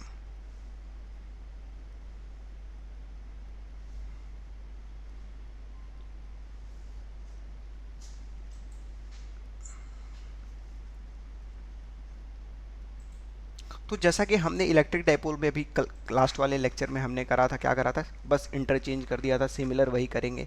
यहाँ पे इलेक्ट्रिक फील्ड की जगह क्या आएगा बेटा? मैग्नेटिक फील्ड आएगा। और मैग्नेटिक फील्ड को किससे डिनोट करते हैं? बी से। तो अपना बी डॉट डी ए क्या हो जाएगा? बी डॉट डी ए को हम क्या बोलेंगे? Magnetic flux phi B. ये होता है अपना Gauss law of magnetism. Gauss law of magnetism क्या होता है? किसी क्लोज्ड सरफेस एरिया के थ्रू जितनी फील्ड लाइंस निकलती हैं उसे हम क्या बोलते हैं? मैग्नेटिक फ्लक्स बोलते हैं। और इसे कैसे कैलकुलेट करेंगे? मैग्नेटिक फील्ड और एरिया वेक्टर का अगर हम डॉट प्रोडक्ट लें और उसे क्लोज सरफेस पे हम क्या करें? इंटीग्रेट करें, उस गॉसियन सरफेस एक कंसिडर करके अगर हम इंटीग्रेट करें तो हमें क्या मिलेगा? मैग्नेटिक फ्लक्स फाई बी मिलेगा। ठीक है बेटा, चलो आगे देखते हैं अपन। ये तो हो गया। When the magnetic field is normal to plane phi equals to B A. अगर मैग्नेटिक फील्ड प्लेन के नॉर्मल हो, मतलब ये सरफेस है, सरफेस के नॉर्मल हो। आप लोग को पता होगा एरिया कैसा क्वांटिटी है? एरिया एक वेक्टर क्वांटिटी है, एल क्रॉस बी करते हैं अपन। तो एल क्रॉस बी अगर करें, मान लो ये क्लॉकवाइज डायरेक्शन में मूव कर रहा हो, एंटी क्लॉकवाइज डायरेक्शन में मूव कर रहा हो, तो इसका डायरेक्शन किधर होगा? आउटवर्ड होगा। क्रॉस प्रोडक्ट करके एरिया वेक्टर का हम डायरेक्शन कैलकुलेट करते हैं। और मैग्नेटिक फील्ड का भी डायरेक्शन किधर है? सेम डायरेक्शन का एलॉन गिवन है, ठीक है। तो अपन एक्चुअल में क्या करते हैं? अपन करते हैं फाई जो होता है, फाई किसके इक्वल होता है? फाई जो होता है वो होता है बी डॉट ए, ठीक है। मैग्नेटिक फील्ड और एरिया का डॉट प्रोडक्ट, यानी फाई क्या होता है? बी ए कॉस थीटा। बी ए कॉस थीटा, ठीक है। अगर दो वेक्टर सेम डायरेक्शन के अलोन लाई करे तो उस दोनों के बीच का एंगल कितना होगा? 0 डिग्री। कितना होगा? 0। तो उस कंडीशन में अपना फ्लक्स किसके इक्वल हो जाएगा? फाई हो जाएगा बी टाइम्स ए, क्योंकि कॉस 0 का वैल्यू कितना होता है? 1, ठीक है। क्लियर है? तो when the magnetic field is normal to the plane then phi equals to ba and area is 1 metre square. अगर एरिया भी इस अपना फाई किसके इक्वल हो जाएगा? बी ए के इक्वल हो जाएगा। और एरिया अगर 1 मीटर स्क्वायर हो जाए तो फाई किसके इक्वल हो जाएगा? फाई अपना बी के इक्वल हो जाएगा। मतलब जो मैग्नेटिक फ्लक्स होगा वो मैग्नेटिक फील्ड के इक्वल हो जाएगा। किस कंडीशन में? अगर एरिया 1 मीटर स्क्वायर हो और मैग्नेटिक फील्ड और एरिया वेक्टर दोनों का डायरेक्शन क्या हो? सेम हो। क्लियर है बेटा? चलो अब अपन आगे डिस्कस करें। When magnetic field makes an angle theta with normal to the plane. अगर थीटा एंगल फॉर्म करेगा तो हमने ऑलरेडी देख लिया कि ये जो फाई होता है वो क्या होता है? बी डॉट ए होता है। बी डॉट ए होता है, डॉट प्रोडक्ट होता है, तो क्या हो जाएगा? बी ए कॉस थीटा। हम ऐसे भी बोल सकते हैं कि हम मैग्नेटिक फील्ड का कंपोनेंट एरिया वेक्टर के अलोन लेंगे, ठीक है, और उस कंपोनेंट को ही हम कंसिडर करेंगे। या फिर हम ऐसा भी बोल सकते हैं कि हम एरिया वेक्टर का कंपोनेंट लेंगे मैग्नेटिक फील्ड के अलोन और उन दोनों का डॉट लेंगे, तो हमें क्या मिलेगा? मैग्नेटिक फ्लक्स मिलेगा। जैसे आप लोगों को याद होगा जब हम टॉर्क कैलकुलेट करते थे, ठीक है, आर क्रॉस पी, ठीक है, एफ क्रॉस आर। या तो आप आर का कंपोनेंट ले लो, या फिर आप किसका फोर्स का कंपोनेंट ले लो। सिमिलरली अगर हमें मैग्नेटिक फील्ड और एरिया वेक्टर के बीच का एंगल थीटा हो तो आप एरिया का कंपोनेंट भी ले सकते हो, या फिर आप क्या कर सकते हो, मैग्नेटिक फील्ड का भी कंपोनेंट लेके इसे सॉल्व कर सकते हो। फाइनली रिजल्ट हमें किससे मतलब है, थीटा से मतलब है। अगर हमें थीटा पता है तो फाई किसके इक्वल होगा, बी ए कॉस थीटा के इक्वल होगा, और इसका डायरेक्शन भी होगा। इसका डायरेक्शन क्या होगा, एन कैप। और इस डायरेक्शन को कैसे कैलकुलेट करेंगे, तो अपन परंपरागत तरीके से डिस्कशन ऑलरेडी करते आ रहे हैं। कैसे कैलकुलेट कर रहे हैं अपन कैलकुलेट कैसे कर रहे हैं, right hand thumb rules apply करके कर रहे हैं। ठीक है बेटा, चलो आगे बढ़ते हैं। ये तो हो गया, अगर फाई एंगल हो तो बी ए कॉस थीटा हो जाएगा। अगर मान लो n नंबर ऑफ टर्न्स हो, क्या हो, किसी लूप में n नंबर ऑफ टर्न्स हो, तो उस कंडीशन में क्या हो जाएगा, अपन n से क्या करेंगे, मल्टीप्लाई कर देंगे। तो उस कंडीशन में क्या हो जाएगा, N A B cos theta. अगर n नंबर ऑफ टर्न्स हो उस कंडीशन में मैग्नेटिक फ्लक्स कितना हो जाएगा, N A B cos theta. Clear है, ठीक है बेटा। चलो अब बात करते हैं phi equals to magnetic field normal to the plane into component. ठीक है, अपन क्या कर सकते हैं, एरिया का भी कंपोनेंट लेके सॉल्व कर सकते हैं या मैग्नेटिक फील्ड का भी कंपोनेंट लेके सॉल्व कर सकते हैं, दोनों वही बात है। अब एक और इंपॉर्टेंट चीज आपको यहाँ गिवन है, when B and A are mutually perpendicular to mutually parallel to each other. Parallel होने का मतलब अभी हमने डिस्कस करा था, एंगल कितना होगा, 0 डिग्री। अगर एंगल 0 डिग्री होगा तो कॉस 0 कितना होता है, 1, फाई किसके इक्वल हो जाएगा, बी ए के इक्वल हो जाएगा। नेक्स्ट कंडीशन गिवन है, अगर आपको magnetic field B perpendicular to area vector हो तो उस कंडीशन में क्या होगा, दोनों के बीच का एंगल कॉस कितना हो गया, 90। और आप सबको पता है कॉस 90 का वैल्यू कितना होता है बेटा, 0। तो अगर मैग्नेटिक फील्ड, आपसे क्वेश्चन पूछे जा सकते हैं ऑब्जेक्टिव टाइप में कि अगर आपको गिवन है मैग्नेटिक फील्ड एरिया वेक्टर के परपेंडिकुलर है, उस कंडीशन में आपका मैग्नेटिक फ्लक्स कितना होगा, कितना होगा बेटा, मैग्नेटिक फ्लक्स क्या होगा, फ्लक्स क्या होता है, बी डॉट ए। ठीक है, और एंगल कितना गिवन है, 90 डिग्री परपेंडिकुलर है। कॉस 90 का वैल्यू कितना होता है, जल्दी बताओ बेटा, कितना होता है, कॉस 90 कितना होता है, 0 होता है। कितना होता है, 0 होता है। तो अगर हम 0 से मल्टीप्लाई कर दे तो ये पूरा टर्म कितना हो जाएगा, 0 हो जाएगा, जिसकी वजह से हमारा मैग्नेटिक फ्लक्स कितना आएगा, मैग्नेटिक फ्लक्स भी 0 आएगा। When A and B are anti parallel to each other, मतलब दोनों अपोजिट डायरेक्शन के अलोन हो। इस डायरेक्शन के अलोन पे अपना मैग्नेटिक फील्ड बी गिवन है और इसके अपोजिट डायरेक्शन में ए गिवन है, दोनों एंटी पैरेलल है, यानी दोनों के बीच का एंगल कितना होता है, 180 डिग्री। दोनों के बीच का एंगल कितना होगा, 180 डिग्री, सेम लाइन का अलोन होगा ये। ठीक है, अगर 180 डिग्री है तो cos 180 डिग्री का वैल्यू वापस से कितना होता है बेटा, -1 होता है। तो ये फाई कितना होगा, माइनस नेगेटिव साइन के साथ B A, sorry negative sign के साथ माइनस ऑफ बी ए होगा। क्लियर है। When the angle between B and the plane of coil is theta, अगर दोनों के बीच का एंगल थीटा हो तो कितना होगा, phi. When the angle between B and plane of coil, coil के प्लेन के बीच का एंगल और मैग्नेटिक फील्ड के बीच का एंगल अगर थीटा हो तो उस कंडीशन में मैग्नेटिक फील्ड अपना कितना होगा, बी ए साइन थीटा होगा। ठीक है, और n नंबर ऑफ टर्न्स हो तो क्या होगा, n नंबर ऑफ टर्न्स हो तो n से अपन क्या करते हैं, मल्टीप्लाई कर देते हैं। n से मल्टीप्लाई करेंगे तो टोटल मैग्नेटिक फ्लक्स हमें कैलकुलेट हो जाएगा। क्लियर है बेटा, ठीक है। चलो देखो यहाँ साइन थीटा, अपन कॉस थीटा आ रहा था ना, यहाँ साइन थीटा क्यों आएगा, क्योंकि एंगल किसके बीच में गिवन है, angle between B and plane of coil, coil के प्लेन के बीच का एंगल गिवन है। ठीक है, प्लेन ऑफ कॉइल का, ठीक है, प्लेन ऑफ गॉसियन सरफेस का नहीं, प्लेन ऑफ गॉसियन सरफेस कितना हो जाएगा, 90 माइनस थीटा, तो अपना कितना आ जाएगा यहाँ पे, इस वजह से यहाँ पे साइन थीटा आएगा बेटा। क्लियर है,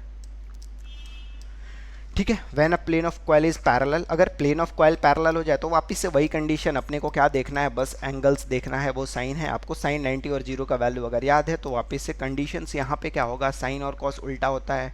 ठीक है, तो यहाँ कंडीशंस उल्टी हो जाएंगी। अगर दोनों सेम डायरेक्शन के अलोन है उस कंडीशन में मैग्नेटिक फील्ड कितना होगा, 0 होगा। अगर अपोजिट डायरेक्शन के अलोन है, परपेंडिकुलर है, उस कंडीशन में क्या होगा, मैक्सिमम होगा। और एंटी पैरेलल हो तो भी क्या होगा, 0 होगा। अगर परपेंडिकुलर अपोजिट डायरेक्शन के अलोन है, अपोजिट परपेंडिकुलर हो, नेगेटिव परपेंडिकुलर हो, क्या होगा, सेम होगा, एक पॉजिटिव होगा, दूसरा क्या होगा, नेगेटिव होगा। क्लियर है बेटा, यहाँ तक मैग्नेटिक फ्लक्स क्लियर है, Gauss law of magnetism clear है सबको।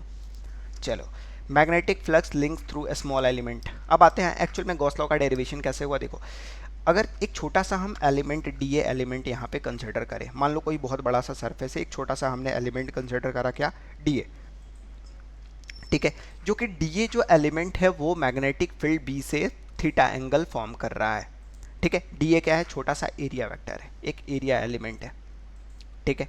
ये एरिया एलिमेंट मैग्नेटिक फील्ड से अगर थीटा एंगल फॉर्म कर रहा है तो इसके साथ मैग्नेटिक फ्लक्स कितना होगा, बी डॉट ए। ये ऑलरेडी हम लोगों ने ऊपर डिस्कस करा था, यही होता है अपना क्या, D phi small magnetic flux due to small area element, और ये कितना हो जाएगा, B D A cos theta. अगर मान लो ये बड़े छोटे छोटे एलिमेंट्स को हम क्या करेंगे, अब मान लो हमने क्या करा, एक छोटा सा एरिया एलिमेंट कंसिडर करा, ठीक है। ये एलिमेंट कौन सा है, अपना डी एलिमेंट है। कौन सा एलिमेंट है, डी एलिमेंट है। ये टोटल सरफेस एरिया एस है। तो अपना ये डी एलिमेंट इस मैग्नेटिक फील्ड से कितना एंगल फॉर्म कर रहा है, ये अपना डी एलिमेंट कितना एंगल फॉर्म कर रहा है बेटा, थीटा एंगल फॉर्म कर रहा है। क्या कितना एंगल फॉर्म कर रहा है, थीटा। तो इस छोटे से एलिमेंट के वजह से जो मैग्नेटिक फील्ड होगा वो कितना होगा, डी ए कॉस थीटा। अगर टोटल मैग्नेटिक फील्ड कैलकुलेट करना हो तो हम क्या कर देते हैं, अगर कोई डिस्क्रीट बॉडीज हो तो हम उसके लिए क्या करते हैं, बी डॉट डी ए का समेशन कर देंगे, छोटे छोटे एलिमेंट्स को अपन क्या करेंगे, ऐड कर देंगे। लेकिन वही अगर कंटिन्यूअस बॉडी हो तो उसके लिए अपन क्या करते हैं, ये समेशन का साइन किस में कन्वर्ट हो जाता है, इंटीग्रेशन में। तो अपना फाई किसके इक्वल आ जाता है, phi net integration B dot D A, ठीक है। या फिर आप बी ए कॉस थीटा भी लिख सकते हैं, ठीक है, क्योंकि डॉट प्रोडक्ट हमने ले लिया तो कॉस का टर्म आएगा ही।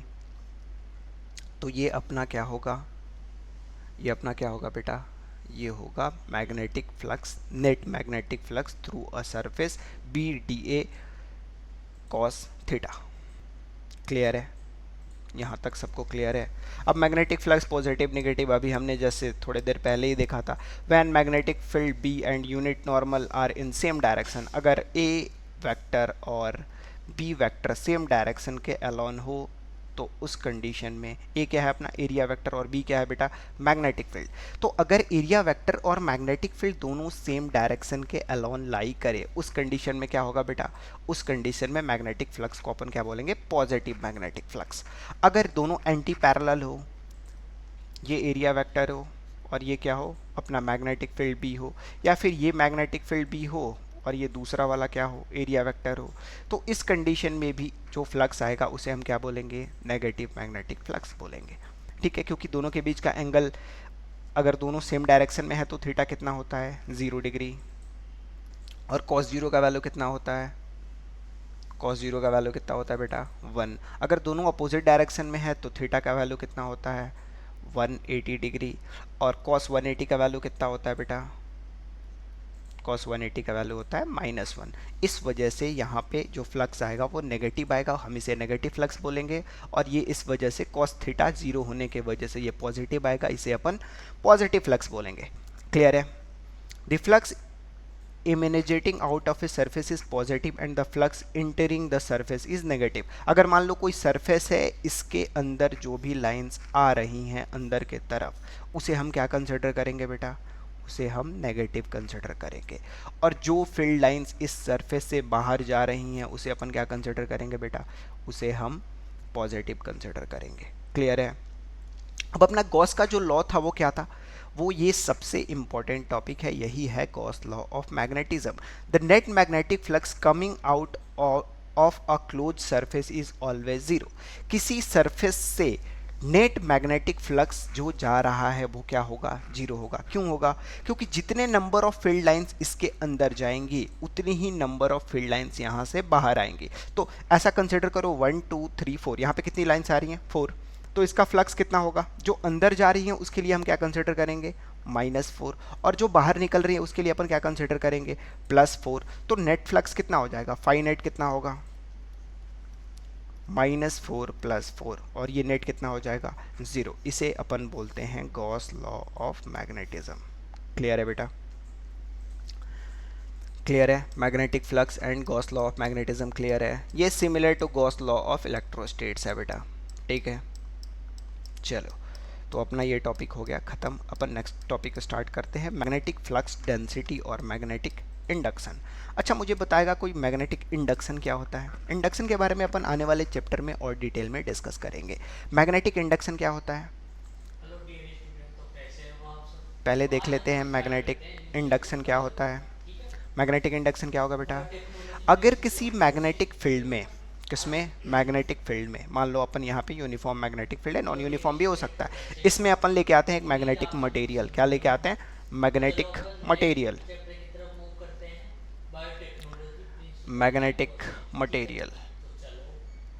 अपन ने क्या करा कि एक मैग्नेटिक मटेरियल को हम मैग्नेटिक फील्ड के अंदर लेके आए, तो क्या होगा, इसके जो एटम्स होंगे उसके अंदर अलाइनेशन आ जाएगा। क्या आ जाएगा? अलाइनेशन। वो पार्टिकुलर डायरेक्शन में उसके एटम्स अलाइन हो जाएंगे, जिसके वजह से ये मटेरियल किसकी तरह बिहेव करने लगेगा? मैग्नेट की तरह बिहेव करने लगेगा।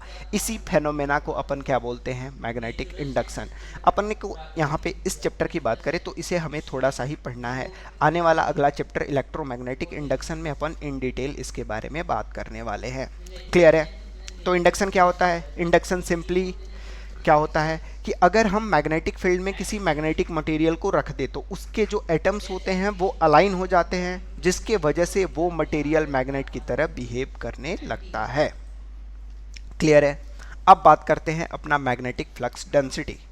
तो the magnetic line of forces passing through unit normal area in magnetic field is defined as magnetic induction.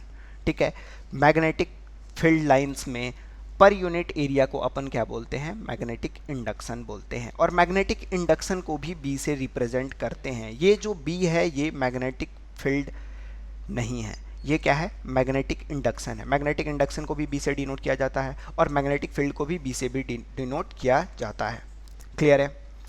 ठीक है, तो मैग्नेटिक इंडक्शन मैग्नेटिक फील्ड नहीं है। मैग्नेटिक इंडक्शन क्या है कि अगर हम किसी, मान लो N number of field lines pass कर रही हैं, ठीक है, उसमें हमने क्या करा कि किसी मैग्नेटिक मटेरियल को ले जाकर रख दिया, तो उसका जो फ्लक्स होगा, फ्लक्स पर यूनिट एरिया को हम मैथमेटिकली क्या बोलते हैं? मैग्नेटिक इंडक्शन बोलते हैं। क्या बोलते हैं? Magnetic induction. और मैग्नेटिक इंडक्शन का ही दूसरा नाम है क्या? Magnetic flux density. अपन क्या कर रहे हैं? डेंसिटी क्या होता है? Linear density, areal density, volume density. अपन क्या करते हैं? लेंथ से डिवाइड कर देते हैं किसी गिवन फिजिकल क्वांटिटी को। तो हमने क्या करा? मैग्नेटिक फ्लक्स डेंसिटी यानी मैग्नेटिक फ्लक्स को हमने किससे डिवाइड कर दिया? किससे डिवाइड करेंगे? यहाँ एरिया से डिवाइड करेंगे। क्यों? क्योंकि फ्लक्स किसके लिए कैलकुलेट करते हैं अपन? फ्लक्स कैलकुलेट करते हैं अपन किसी पार्टिकुलर एरिया के लिए। क्लियर है बेटा? तो मैग्नेटिक फ्लक्स डेंसिटी को ही मैग्नेटिक इंडक्शन भी कहा जाता है। और मैग्नेटिक इंडक्शन मैग्नेटिक फील्ड नहीं होता है, दोनों के सिंबल सेम होते हैं। क्लियर है बेटा?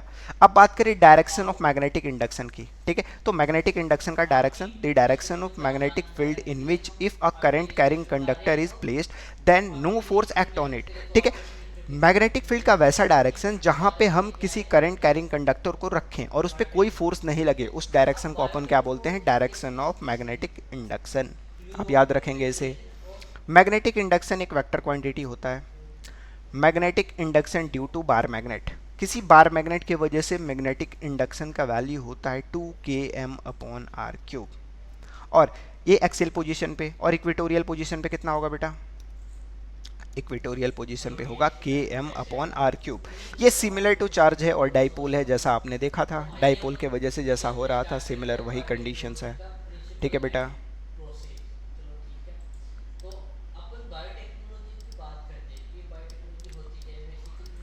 अब बात करें के की, तो के क्या होता है? के होता है, के अपना होता है m0/4p। ठीक है, के क्या होता है? m0/4p। और इसका यूनिट क्या होगा? Weber per ampere metre. Weber per ampere metre. Clear है बेटा? ठीक है, यहाँ से हम क्या कैलकुलेट कर सकते हैं? एक्सियल पोजीशन पे मैग्नेटिक इंडक्शन कैलकुलेट कर सकते हैं। किसके वजह से? बार मैग्नेट के वजह से। ये आपके बोर्ड के लिए उतना इंपॉर्टेंट नहीं है, इससे क्वेश्चंस आपके जेई में पूछे जा सकते हैं, लेकिन ये बोर्ड के लिए ये पॉइंट इंपॉर्टेंट नहीं है। अपन डिस्कस करेंगे इसके बारे में डिटेल में कब, बस आप नाम जान लो कि हाँ ऐसा भी कुछ होता है। अपन डिस्कस करेंगे जब आप नीट के लिए हमारे यहाँ आओगे तो, या फिर आप कहीं भी नीट के लिए पढ़ोगे, वहाँ पे आपको इन डिटेल इन चीज़ों को बताया जाएगा। क्लियर है बेटा? चलो अगला नेक्स्ट टॉपिक है मैग्नेटिक फील्ड और इंटेंसिटी ऑफ मैग्नेटिक फील्ड। ठीक है, मैग्नेटिक फील्ड को तो हमने बी से डिनोट करा था, लेकिन magnetic field intensity of magnetic field को हम एच से डिनोट करते हैं। इंटेंसिटी ऑफ मैग्नेटिक फील्ड को किससे डिनोट किया जाता है? एच से। The ratio of magnetic induction produced in vacuum and magnetic permeability of vacuum is defined as magnetising field. अपन मैग्नेटाइजिंग फील्ड किसे बोलते हैं? ये मैग्नेटिक फील्ड नहीं है बेटा, ये क्या है? Magnetising field. Magnetising field induction के वजह से जो मैग्नेटिक इंडक्शन होता है, ठीक है, हमने क्या करा था इसके पहले, क्या देखा था? मैग्नेटिक फील्ड में हमने क्या करा था? मैग्नेटिक मटेरियल को रख दिया था, वो क्या हो गया था? मैग्नेटाइज हो गया था। उसे हमने क्या बोला था? Magnetic induction. अब मैग्नेटिक इंडक्शन जो उसमें हुआ पर यूनिट मैग्नेटिक परमेबिलिटी, ठीक है, परमेबिलिटी म्यू नॉट जो हम स्टार्टिंग से पढ़ते आ रहे हैं, उसे अपन क्या बोलते हैं? इंटेंसिटी ऑफ मैग्नेटिक फील्ड बोलते हैं। The ratio of magnetic induction produced in vacuum, और कहाँ की बात कर रहे हैं अपन? वैक्यूम की। And magnetic permeability of vacuum, vacuum का ही मैग्नेटिक परमेबिलिटी अपन क्या बोलते हैं? उसे मैग्नेटाइजिंग फील्ड बोलते हैं, जिसका वैल्यू क्या होता है? B nought upon mu nought होता है। बी नॉट अपना क्या है? बी नॉट क्या है बेटा? बी नॉट अभी हमने देखा था, बी नॉट क्या है? ये बी जो है ये क्या है? मैग्नेटिक फ्लक्स डेंसिटी या मैग्नेटिक इंडक्शन है। ठीक है, ये मैग्नेटिक फील्ड नहीं है। एक बार फिर से हम आपको याद दिला रहे हैं, ये मैग्नेटिक फील्ड नहीं है। ठीक है, चलो नेक्स्ट पॉइंट देखते हैं। The intensity of magnetic field due to pole of strength M P at a distance R from it. हम किसी अगर पोल की बात करें, किसकी बात करें? किसी पोल की बात करें, मान लो कोई मैग्नेट है, ठीक है, इसका नॉर्थ पोल है, ये साउथ पोल है, इसका पोल स्ट्रेंथ एमपी है, प्लस एमपी है, और इसका क्या होगा? माइनस एमपी होगा। अगर ये पोल स्ट्रेंथ एमपी है तो इसके वजह से जो मैग्नेटाइजिंग फील्ड और इंटेंसिटी ऑफ मैग्नेटिक फील्ड होगा वो किसके इक्वल होगा बेटा? वो होगा H equals to M P upon mu R square. Clear है बेटा? क्लियर है आप सबको? यहाँ पे एम पी अपना क्या है? एम पी पोल स्ट्रेंथ है, म्यू नॉट आपको पता है, और आर क्या है? डिस्टेंस है। तो किसी मैग्नेट से आर डिस्टेंस पे, किसी मैग्नेट जिसका पोल हो उससे आर डिस्टेंस पे अगर हम क्या कैलकुलेट करें? Intensity of magnetic field calculate करें या मैग्नेटाइजिंग फील्ड कैलकुलेट करें, तो वो कितना होगा? M P upon mu R square होगा। ठीक है, अगर हम स्मॉल मैग्नेट के वजह से अगर एच कैलकुलेट करें तो ये कितना होगा? Capital M upon R cube 1 + 3 cos square theta होगा। ये उतना इंपॉर्टेंट अभी आपके लिए नहीं है, लेकिन बोर्ड्स के लिए ये पॉइंट आपके लिए दोनों इंपॉर्टेंट है। ठीक है, ये आपको दोनों याद होने चाहिए। इसका डेरिवेशन अपन करेंगे जब हम नीट के लिए या फिर जेई के लिए, आप वहाँ देखोगे उस जगह पे आपको इसका डेरिवेशन कराया जाएगा। क्लियर है बेटा? चलो अपन एक क्वेश्चन कर लेते हैं फिर। गिवन है 100 turns per metre on over a Rowland ring of ferromagnetic material on passing a current of 2 ampere into the coil, a magnetic field of 10 Weber per meter square is produced in the magnetizing force produced in the। आपसे पूछ रहा है magnetising force. Magnetising force यानी H की value आपसे पूछी जा रही है। H किसके इक्वल होता है बेटा? H होता है B nought upon mu nought. आपको पता है ये क्या है? हमने ओन्ड कर रखा है किसी मटेरियल के ऊपर, हमने क्या रखा है? बहुत सारे राउंड कर रखे। आपको याद होगा मैग्नेटिक फील्ड क्या होता है किसी सोलेनॉइड के वजह से? Mu not I. क्या होता है बेटा? Mu nought N I. N क्या होता है अपना? Number of turns divided by mu nought. तो अपन म्यू नॉट से म्यू नॉट को क्या करेंगे? कैंसिल। ये किसके इक्वल आ जाएगा? N times I. यहाँ पे एन का वैल्यू कितना गिवन है बेटा? 1000, और आई का वैल्यू कितना गिवन है? 2। तो इसे अपन क्या लिख सकते हैं? 2 × 10⁻³ ठीक है बेटा? क्लियर है? चलो गुड। अब अपन नेक्स्ट टॉपिक देखते हैं। ये कुछ और क्वेश्चन है, इसे अपन आप खुद से ट्राई कर लेना। आपको ये पीडीएफ प्रोवाइड कर दिया जाएगा, ठीक है, सॉल्यूशन के साथ है बेटा। चलो अपना नेक्स्ट टॉपिक है magnetic moment M. Magnetic moment already हमने डिस्कस कर लिया था, आपको याद हो तो। मैग्नेटिक मोमेंट क्या होता है? आई × ए से भी हम रिप्रेजेंट करते हैं, I.A मैग्नेटिक मोमेंट, या फिर पोल स्ट्रेंथ और जो मैग्नेट के बीच का, दोनों पोल्स के बीच का जो डिस्टेंस होता है, वैसे भी हमने कैलकुलेट करा था। ठीक है, अगर हम एटॉमिक लेवल पे बात करें, ठीक है, यहाँ पे एक और इंपॉर्टेंट चीज़ है, ये क्वेश्चन भी पूछा जा सकता है। If a magnet of length L and magnetic moment M is bent in a form of semi circle and then its new magnetic moment will be, इसका नया मैग्नेटिक मोमेंट कितना होगा। ठीक है, अगर मान लो इनिशियल कंडीशन की बात करें तो एक इसका पोल स्ट्रेंथ एम पी है, ठीक है, और इसका लेंथ क्या है, एल है, इसका मैग्नेटिक मोमेंट क्या होगा। मैग्नेटिक मोमेंट को अपन कैपिटल एम या स्मॉल एम या फिर म्यू से भी डिनोट करते हैं क्या। ठीक है बेटा, ये हमने पहले भी देखा था। हम इसे किससे डिनोट कर रहे हैं बेटा, म्यू से या फिर एम से। ये किसके इक्वल होता है, स्मॉल एम पी, या फिर इसे क्यू एम भी लिखते हैं। ठीक है, अलग अलग जगह अलग अलग रिप्रेजेंटेशन आपको देखने को मिलेंगे। ये क्या होता है, पोल स्ट्रेंथ। और एल, अगर हम पोल स्ट्रेंथ को एल से मल्टीप्लाई कर दे तो हमें क्या मिल जाएगा, मैग्नेटिक मोमेंट म्यू या फिर एम मिल जाएगा। हमने क्या करा, इस मैग्नेट को रोटेट क्या कर दिया, सेमी सर्कुलर शेप दे दिया। इस कंडीशन में मैग्नेटिक मोमेंट क्या होगा, 2m अपॉन पाई। ठीक है, ये आप इसे कैलकुलेट भी कर सकते हो। कैसे कर सकते हो, अगर ये डिस्टेंस क्या है आपका, ये डिस्टेंस अगर l है तो ये डिस्टेंस कितना होगा बेटा, बताओ मुझे। ये किसके इक्वल होगा, सरकमफेरेंस ऑफ द सर्कल कितना होता है, 2 पाई आर, यानी ये किसके इक्वल हो जाएगा, पाई आर। ठीक है, आपका पाई आर किसके इक्वल होगा बेटा, ये इसका सरकमफेरेंस होगा पाई आर। ठीक है, अब इस कंडीशन की बात करें, ये डिस्टेंस इसका रेडियस कितना होगा आर, तो डबल कितना हो जाएगा बेटा, पाई बाई 2 हो जाएगा। तो अपन यहाँ पे प्लेस करें तो क्या हो जाएगा, एम डैश का वैल्यू कितना होगा बेटा, 2m अपॉन पाई होगा।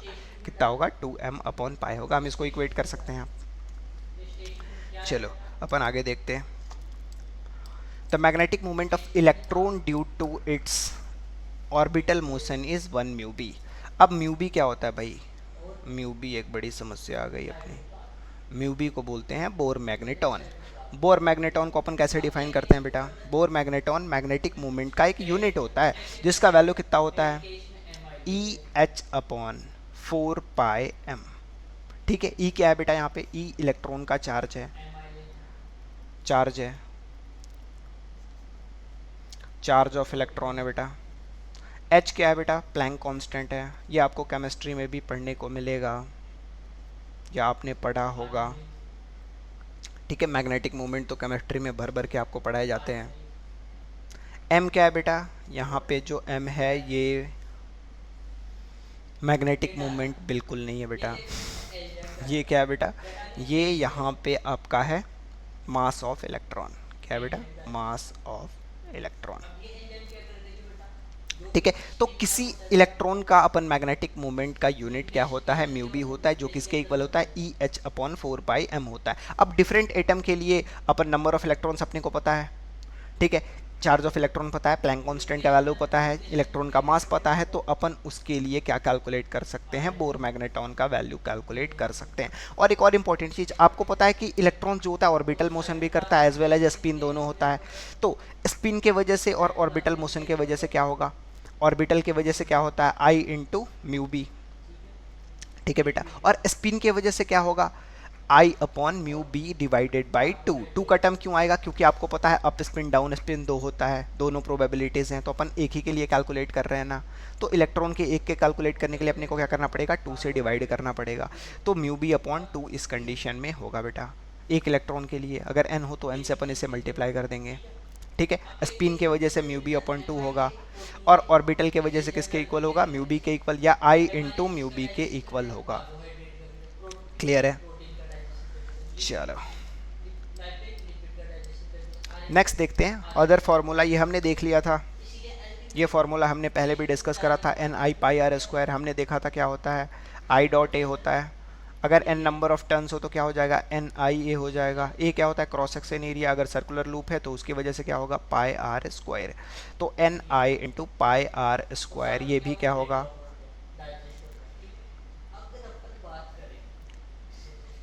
Magnetic dipole moment. क्लियर है बेटा। अब एक और चीज़, मैग्नेटिक डाइपोल मोमेंट कैसा क्वांटिटी है, एम एक कैसा क्वांटिटी है, एम, या फिर कैपिटल एम से भी हमने डिनोट करा, कहीं कहीं हमने म्यू से भी डिनोट करा। ठीक है, ये तीनों क्वांटिटी सेम है, ये मास अलग है, इसे कभी आप इन दोनों को सेम नहीं समझे, इसलिए मैंने आपको लिख दिया यहाँ सामने। ठीक है। अब ये तीनों टर्म्स कैसा क्वांटिटीज़ है, ये एक वेक्टर क्वांटिटी है। कैसी क्वांटिटी है, वेक्टर क्वांटिटी, वेक्टर क्वांटिटी। तो इसका एडिशन भी कैसा होगा बेटा, वेक्टर होगा। अगर मान लो दो परपेंडिकुलर बार मैग्नेट है, एक बार मैग्नेट अपना ऐसा है और दूसरा बार मैग्नेट ऐसा है, इन दोनों के बीच का एंगल कितना है, 90 डिग्री है, परपेंडिकुलर है। तो आपसे इन दोनों के वजह से पूछा जाए मैग्नेटिक मोमेंट कितना होगा, तो अपन क्या करेंगे, वेक्टरली ऐड करेंगे। दो वेक्टर का सम क्या होता है बेटा, बोलो बोलो क्या होता है। अगर दो वेक्टर हो, vector A plus vector B, इन दोनों का अपने को क्या करना हो, सम करना हो, तो सम क्या होता है बेटा, root under A square plus B square plus 2ab cos theta. Clear है। दोनों वेक्टर क्या है, m1 और m2 है, तो यहाँ पे क्या हो जाएगा बेटा, इसका magnetic moment m1 square plus m2 square plus 2m1 m2 cos 90 degree. अपने को पता है cos 90 का वैल्यू कितना होता है, 0 होता है, तो इसकी वजह से ये कितना आ जाएगा, m1 square plus m2 square. ये अपना नेट मैग्नेटिक मोमेंट या फिर मैग्नेटिक मोमेंट का रिजल्टेंट होगा। क्लियर है बेटा। सिमिलरली अगर मान लो दोनों के बीच का एंगल थीटा हो, उस कंडीशन में क्या होगा, उस कंडीशन में क्या होगा, m1 square plus m2 square plus 2m1 m2 cos theta. ये इसका जनरल फॉर्मूला है। ये समझो आपका कुछ नहीं है, ये वेक्टर है। हमने क्या करा, वेक्टर एडिशन कर दिया, दोनों का रिजल्टेंट कैलकुलेट कर लिया। कहीं भी वेक्टर क्वांटिटी आपको दिखे तो ये आप अप्लाई कर सकते हैं। क्लियर है। अब आपको एक और क्वेश्चन यहाँ गिवन है नीचे, इसे क्वेश्चन ही समझ लें आप। ठीक है, आपको रिजल्टेंट का यहाँ डायरेक्शन भी शोन है। इन दोनों का डायरेक्शन किधर आएगा बेटा, अगर दो वेक्टर का अपन रिजल्टेंट कैलकुलेट करते हैं तो क्या होता है, बीचों बीच आता है। अगर मैग्नीट्यूड सेम हो तो बीचों बीच आएगा, नहीं तो जिसका मैग्नीट्यूड ज़्यादा हो उसके साथ स्मॉलर एंगल बनेगा, उसके नज़दीक होगा। ये तो वेक्टर में पढ़ा था आपने। अब when two coil each of radius R having current I, अगर मान लो दो सेम, अपने को एक मान लो नेक्स्ट क्वेश्चन गिवन है, दो डायपोल है, ठीक है, इसमें एक मूव कर रहा है और दूसरा इसके अलोन मूव कर रहा है, ठीक है, और दोनों एक दूसरे के परपेंडिकुलर मूव कर रहा है भाई, इसमें भी। तो इस कंडीशन में मैग्नेटिक मोमेंट कितना होगा, m square plus m square, दोनों का सेम है मैग्नेटिक मोमेंट, दोनों 90 डिग्री पे है, तो कितना हो जाएगा 2m स्क्वायर। तो ये कितना हो जाएगा बेटा, √2m। और m हमने देखा था सर्कुलर लूप के वजह से कितना होता है, I times pi R square होता है। I क्या होता है, उसमें करंट होता है, I पाई आर स्क्वायर होगा। क्लियर है बेटा। मैग्नेटिक मोमेंट सर्कुलर लूप में दो परपेंडिकुलर अगर कॉइल मूव कर रहा हो तो ये होगा। अगर दोनों के बीच का एंगल आपको थीटा दे देता है यहाँ पे, तो क्या होता है, m square plus m square plus 2m square cos theta. ठीक है, आप वहाँ से भी कैलकुलेट कर लेते। अब सेम ऐसा ही इलस्ट्रेशन नीचे यहाँ पे आपको गिवन है, क्या गिवन है कि दो मैग्नेटिक डाइपोल्स है, मैग्नेटिक मोमेंट जिसका m1 और m2 है और दोनों के बीच का एंगल थीटा है, तो रिजल्टेंट कितना होगा, m1 square plus m2 square plus 2m1 m2 cos theta. और इसका पावर 1/2 लिखे या रूट अंडर ये पूरा टर्म लिखे, दोनों चीज़ें क्या हैं, सेम है। और आपसे ये भी पूछा जा सकता है रिजल्टेंट। ठीक है, मान लो दो वेक्टर है, आपसे ऐसे भी क्वेश्चंस पूछे जाते हैं, जैसे मान लो दो वेक्टर है, वेक्टर ए, ये वेक्टर बी, और दोनों के बीच का एंगल क्या है, दोनों के बीच का एंगल है थीटा। थीटा हमेशा किसके बीच में लेते हैं, टेल्स के बीच में लेते हैं, तो अपन इसको पैरेलली हमने शिफ्ट करके देखा। ये इसका रिजल्टेंट आ गया आर। ठीक है, ये अपना वेक्टर क्या था, m1, ये वेक्टर कौन सा था, m2। ठीक है, और ये अपना रिजल्टेंट क्या था, r, या फिर इसे m बोल देते हैं। ठीक है, रिजल्टेंट आ गया m।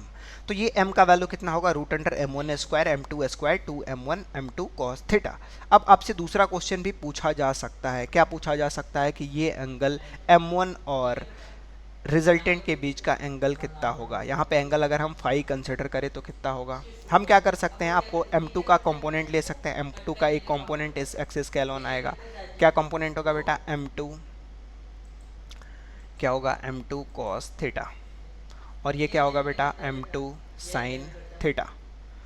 तो अगर आप ये देखो तो एक राइट एंगल ट्रायंगल हमने बना दिया इस M2 का कंपोनेंट लेके। यहाँ से हम क्या लिख सकते हैं, टेन फाई, टेन थीटा क्या होता है बेटा, टेन थीटा होता है परपेंडिकुलर अपॉन बेस।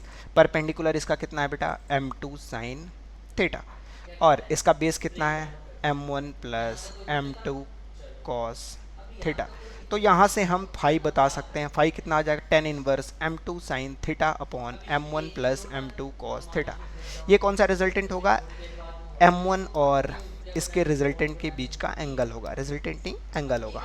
क्लियर है बेटा। सिमिलरली हम M1 का भी कंपोनेंट लेके एक दूसरा एंगल M2 और रिजल्टेंट के बीच का भी कैलकुलेट कर सकते हैं। या ट्रायंगल के तीनों एंगल का सम कितना होता है, 180 डिग्री, तो यहाँ से भी अपन बता सकते हैं। ठीक है बेटा। चलो ये वही इलस्ट्रेशन है जो देखा था हमने, ये नॉर्थ पोल है, साउथ पोल है, इसका रिजल्टेंट किस डायरेक्शन के अलोन आएगा। ठीक है, हमने यहाँ डायरेक्शंस को अपवर्ड कंसिडर करा था क्योंकि हमने किसी पार्टिकुलर को नॉर्थ और साउथ कंसिडर नहीं करा था। अगर हम करें तो इसका डायरेक्शन भी चेंज होगा। ठीक है बेटा, क्योंकि डायपोल का डायरेक्शन आप सबने देखा था, इनसाइड द मैग्नेट कहाँ से कहाँ होता है, कहाँ से कहाँ होता है बेटा, इलेक्ट्रिक डायपोल में कहाँ से कहाँ होता था, नेगेटिव टू पॉजिटिव। तो यहाँ भी क्या होगा, नेगेटिव टू पॉजिटिव। तो नॉर्थ को अपन क्या कंसिडर करते हैं, नॉर्थ को क्या कंसिडर करते हैं बेटा, नॉर्थ को अपन कंसिडर करते हैं पॉजिटिव, और साउथ को क्या कंसिडर करते हैं, नेगेटिव। तो आप देख सकते हैं यहाँ से ये साउथ है, ये क्या है अपना नॉर्थ है। तो यहाँ पे क्या होगा बेटा, ये साउथ से नॉर्थ इसके वजह से होगा, और दूसरा दूसरा दूसरा यहाँ पे आएगा। लेकिन एंगल हम दोनों के टेल के बीच में लेते हैं, इस वजह से हमने M2 को क्या करा बेटा, ये साउथ से वापस से नॉर्थ जा रहा था, हमने क्या करा, इसको यहाँ से पैरेलली शिफ्ट कर दिया। अब दोनों के बीच का एंगल अपने को आ गया, और ये दोनों वेक्टर के बीच का एंगल था इनिशियल कंडीशन में 90 डिग्री, और ये रिजल्टेंट का एंगल आया अपना क्या, फाई। ठीक है बेटा, हम इसे ऐसे भी रिप्रेजेंट कर सकते हैं। क्लियर है। चलो अब अपना नेक्स्ट टॉपिक है मैग्नेटिक ससेप्टेबिलिटी। मैग्नेटिक ससेप्टेबिलिटी क्या होता है, the ratio of intensity of magnetisation. Intensity of magnetisation हमने पढ़ा क्या, नहीं पढ़ा ना, हमने मैग्नेटाइजिंग फील्ड पढ़ा। क्या पढ़ा हमने, मैग्नेटाइजिंग फील्ड पढ़ा, और क्या पढ़ा, ये टॉपिक तो अपने पढ़ा ही नहीं, रिजल्टेंट, ये मैग्नेटिक मोमेंट तो हमने पहले ही डिस्कस कर लिया था। मैग्नेटिक मोमेंट के पहले क्या पढ़ा था, मैग्नेटाइजिंग फील्ड पढ़ा था, उसके पहले हमने क्या पढ़ा था, फ्लक्स पढ़ा था, और मैग्नेटिक इंडक्शन पढ़ा था। एक मिनट बेटा रुकेंगे आप। मैग्नेटिक ससेप्टेबिलिटी के पहले अपन एक और टॉपिक पढ़ेंगे, उसका नाम है क्या, इंटेंसिटी ऑफ मैग्नेटाइजेशन। क्या पढ़ेंगे, इंटेंसिटी ऑफ मैग्नेटाइजेशन, जिसे अपन आई से डिनोट करते हैं। ये लग रहा है स्लाइड में नीचे चला गया है।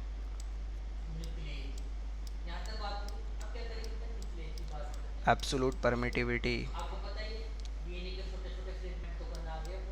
रिलेटिव परमिटिविटी,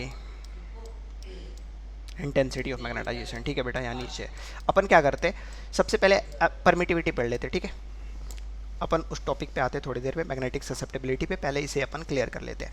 देखो, the ratio of magnetic induction B to magnetising field H is defined as magnetic permeability. Magnetic induction B और मैग्नेटाइजिंग फील्ड H। ठीक है, इंडक्शन और मैग्नेटाइजिंग फील्ड के रेशियो को अपन क्या बोलते हैं, एब्सोल्यूट मैग्नेटिक परमेबिलिटी। जो म्यू अपन बार बार काउंट कर रहे थे, हर जगह म्यू नॉट कहीं भी लिख देते थे। म्यू नॉट क्या होता है, फ्री स्पेस का परमेबिलिटी होता है। ठीक है, और ये म्यू नॉट किसके इक्वल होगा, फ्री स्पेस का या फिर वैक्यूम का। Magnetic induction B divided by magnetising field H के रेशियो को अपन क्या बोलेंगे, मैग्नेटिक परमेबिलिटी बोलेंगे। हमने B नॉट पढ़ लिया, H पढ़ लिया। ये H नॉट क्या है, H नॉट है मैग्नेटाइजिंग फील्ड ऑफ वैक्यूम, और B नॉट क्या है, magnetic induction of vacuum. Vacuum का मैग्नेटिक इंडक्शन और वैक्यूम का मैग्नेटाइजिंग फील्ड के रेशियो को अपन क्या बोलते हैं, मैग्नेटिक परमेबिलिटी बोलते हैं। The extent to which magnetic permeability of that medium, the extent to which the magnetic permeability of medium, it is a characteristic property of magnetic material because it represent the amplification of magnetizing field in that material। ये किसी material का property होता है, जैसे मान लो कोई vacuum है, ठीक है। या फिर हम एक सिंपल एग्जांपल लेते हैं करंट का। मान लो ये कंडक्टर है, इसमें क्या फ्लो करता है, इलेक्ट्रॉन फ्लो करता है, और इलेक्ट्रॉन को इसके अंदर का जो मटेरियल मीडियम है वो क्या करता है, रोकने का ट्राई करता है। क्या करता है, रोकने का ट्राई करता है। तो रेजिस्टेंस इस मटेरियल का प्रॉपर्टी है। सिमिलरली अपने पास क्या है, यहाँ पे कोई मटेरियल है, क्या है, कोई मटेरियल है, इसमें क्या इंटर होना चाह रहा है, मैग्नेटिक फील्ड लाइंस इंटर होना चाह रहा है बी। तो इस मटेरियल का प्रॉपर्टी ताकि वो क्या करे, इस मैग्नेटिक फील्ड लाइंस को अपोज करे, उसे अपन क्या बोलेंगे, मैग्नेटिक परमेबिलिटी बोलेंगे। जैसे हमने देखा था परमिटिविटी, आपको याद है इलेक्ट्रोस्टेट में हम क्या करते थे, इलेक्ट्रिक फील्ड लाइंस को रोकने के लिए वो क्या करता था, खुद का इंड्यूस्ड इलेक्ट्रिक फील्ड जनरेट कर देता था।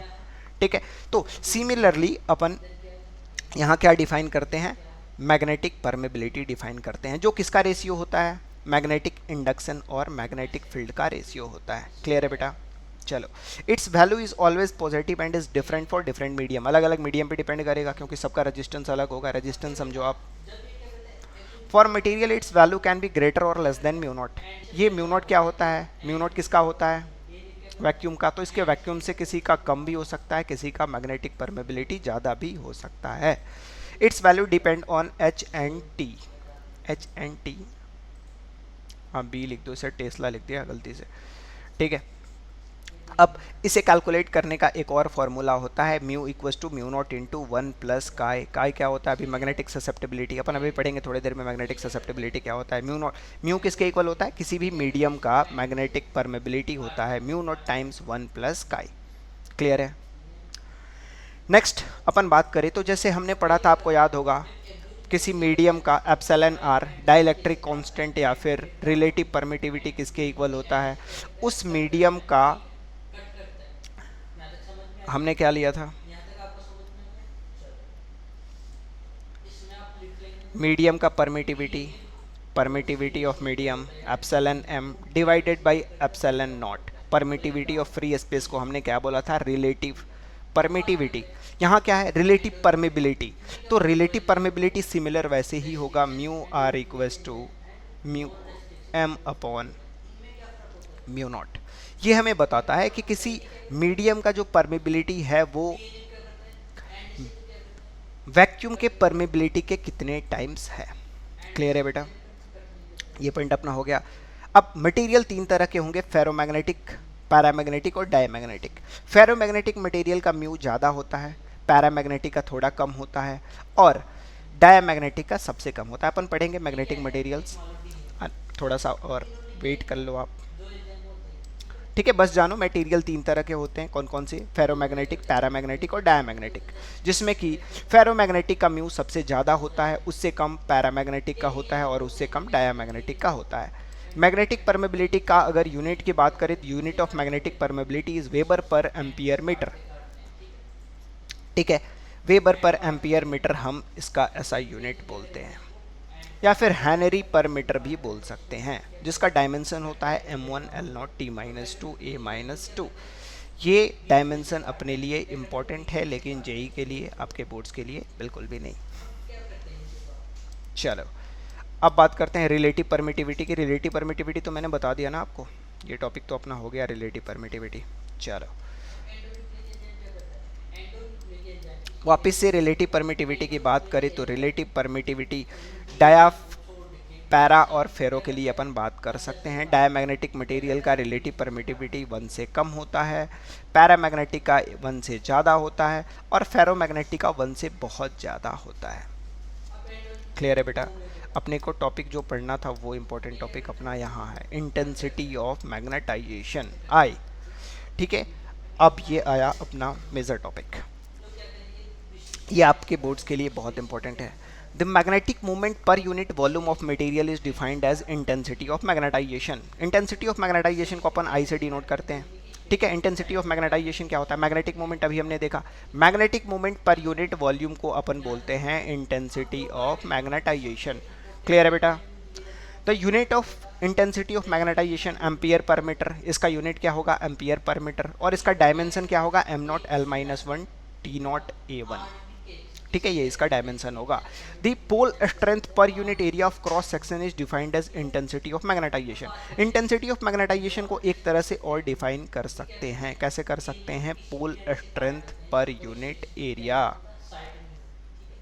क्लियर है बेटा? ये एरिया आया कैसे? अब आपको याद होगा तो अपन मैग्नेटिक मोमेंट को क्या लिखते हैं? पोल स्ट्रेंथ टाइम लेंथ, और वॉल्यूम को क्या लिख सकते हैं बेटा? Area into length. तो लेंथ से लेंथ ने को क्या किया? मार दिया। तो अपने को क्या बचेगा? एम पी अपॉन ए। एम पी यहाँ क्या डिनोट कर रहा है? मैग्नेटिक पोल स्ट्रेंथ डिनोट कर रहा है, और ए क्या डिनोट कर रहा है बेटा? ए डिनोट कर रहा है एरिया। अगर एरिया 1 मीटर स्क्वायर हो जाए, क्या हो जाए बेटा? एरिया किसके इक्वल हो जाए? 1 मीटर स्क्वायर। ध्यान से देख ले बेटा, एरिया अगर 1 मीटर स्क्वायर हो जाए तो मैग्नेटिक इंटेंसिटी किसके इक्वल आ जाएगा बेटा? पोल स्ट्रेंथ के इक्वल आ जाएगा। किसके इक्वल आ जाएगा बेटा? पोल स्ट्रेंथ के इक्वल आ जाएगा। Intensity of magnetization pole strength के इक्वल आएगा। किस कंडीशन में? अगर एरिया को 1 मीटर स्क्वायर हम कंसिडर करें तो। ठीक है बेटा, ये हो गया अपना, ये हो गया, ये हो गया। नेक्स्ट पॉइंट है, ये एक वेक्टर क्वांटिटी है जिसका डायरेक्शन मैग्नेटिक फील्ड के डायरेक्शन के अलोन होता है। पैरा एंड फेरोमैग्नेटिक मटेरियल्स में its direction is in the direction of H. इसका डायरेक्शन किधर होता है? इसका डायरेक्शन किधर होता है? एच के डायरेक्शन के अलोन होता है। और एच हमने किसको बोला था बेटा? याद करो, एच किसको बोला था? अभी हमने पढ़ा था ना यार, एच किसको बोला था? बताओ बताओ बताओ बताओ। एच से हमने किसको डिनोट करा था? एच से किसे डिनोट करा था? जल्दी बोलो।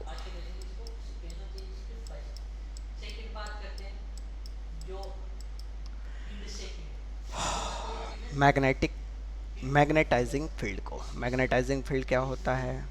Magnetic induction per unit permittivity, sorry permeability. ठीक है, तो इसका डायरेक्शन किधर होगा? जिस डायरेक्शन में जो इंड्यूस होता है मैग्नेटिक फील्ड, उस डायरेक्शन के अलोन होगा बेटा। क्लियर है? चलो, तो अपन थोड़ा सा और देख लेते हैं। इस टॉपिक अपना रह गया था मैग्नेटिक ससेप्टिबिलिटी पे, फिर आते हैं। पहले इसे अपन, ठीक है, पैरा और डायामैग्नेटिक मटेरियल के लिए, पैरा और फेरोमैग्नेटिक मटेरियल के लिए इसका डायरेक्शन किधर होता है? एच के अलोन होता है। लेकिन डायामैग्नेटिक मटेरियल में इसका डायरेक्शन एच के अपोजिट होता है। ठीक है, ये आप याद रखेंगे, ये इंपॉर्टेंट पॉइंट है।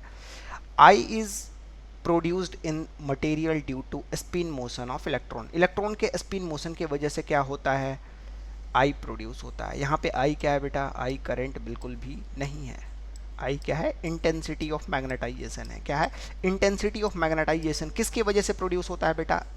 इलेक्ट्रॉन के स्पिन के वजह से प्रोड्यूस होता है।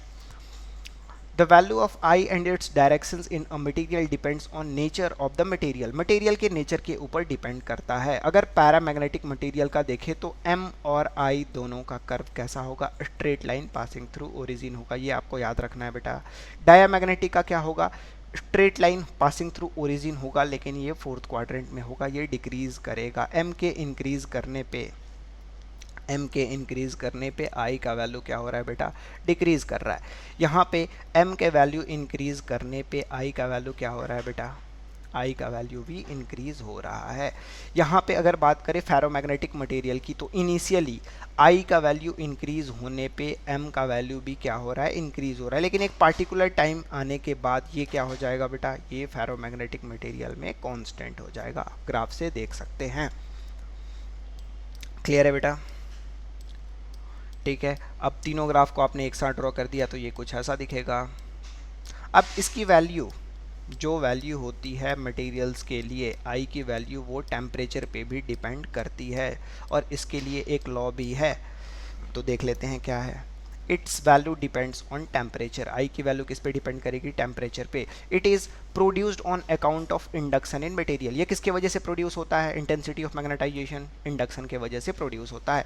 लो मैग्नेटाइजिंग फील्ड के लिए जो आई होता है वो डायरेक्टली प्रोपोर्शनल टू एच होता है।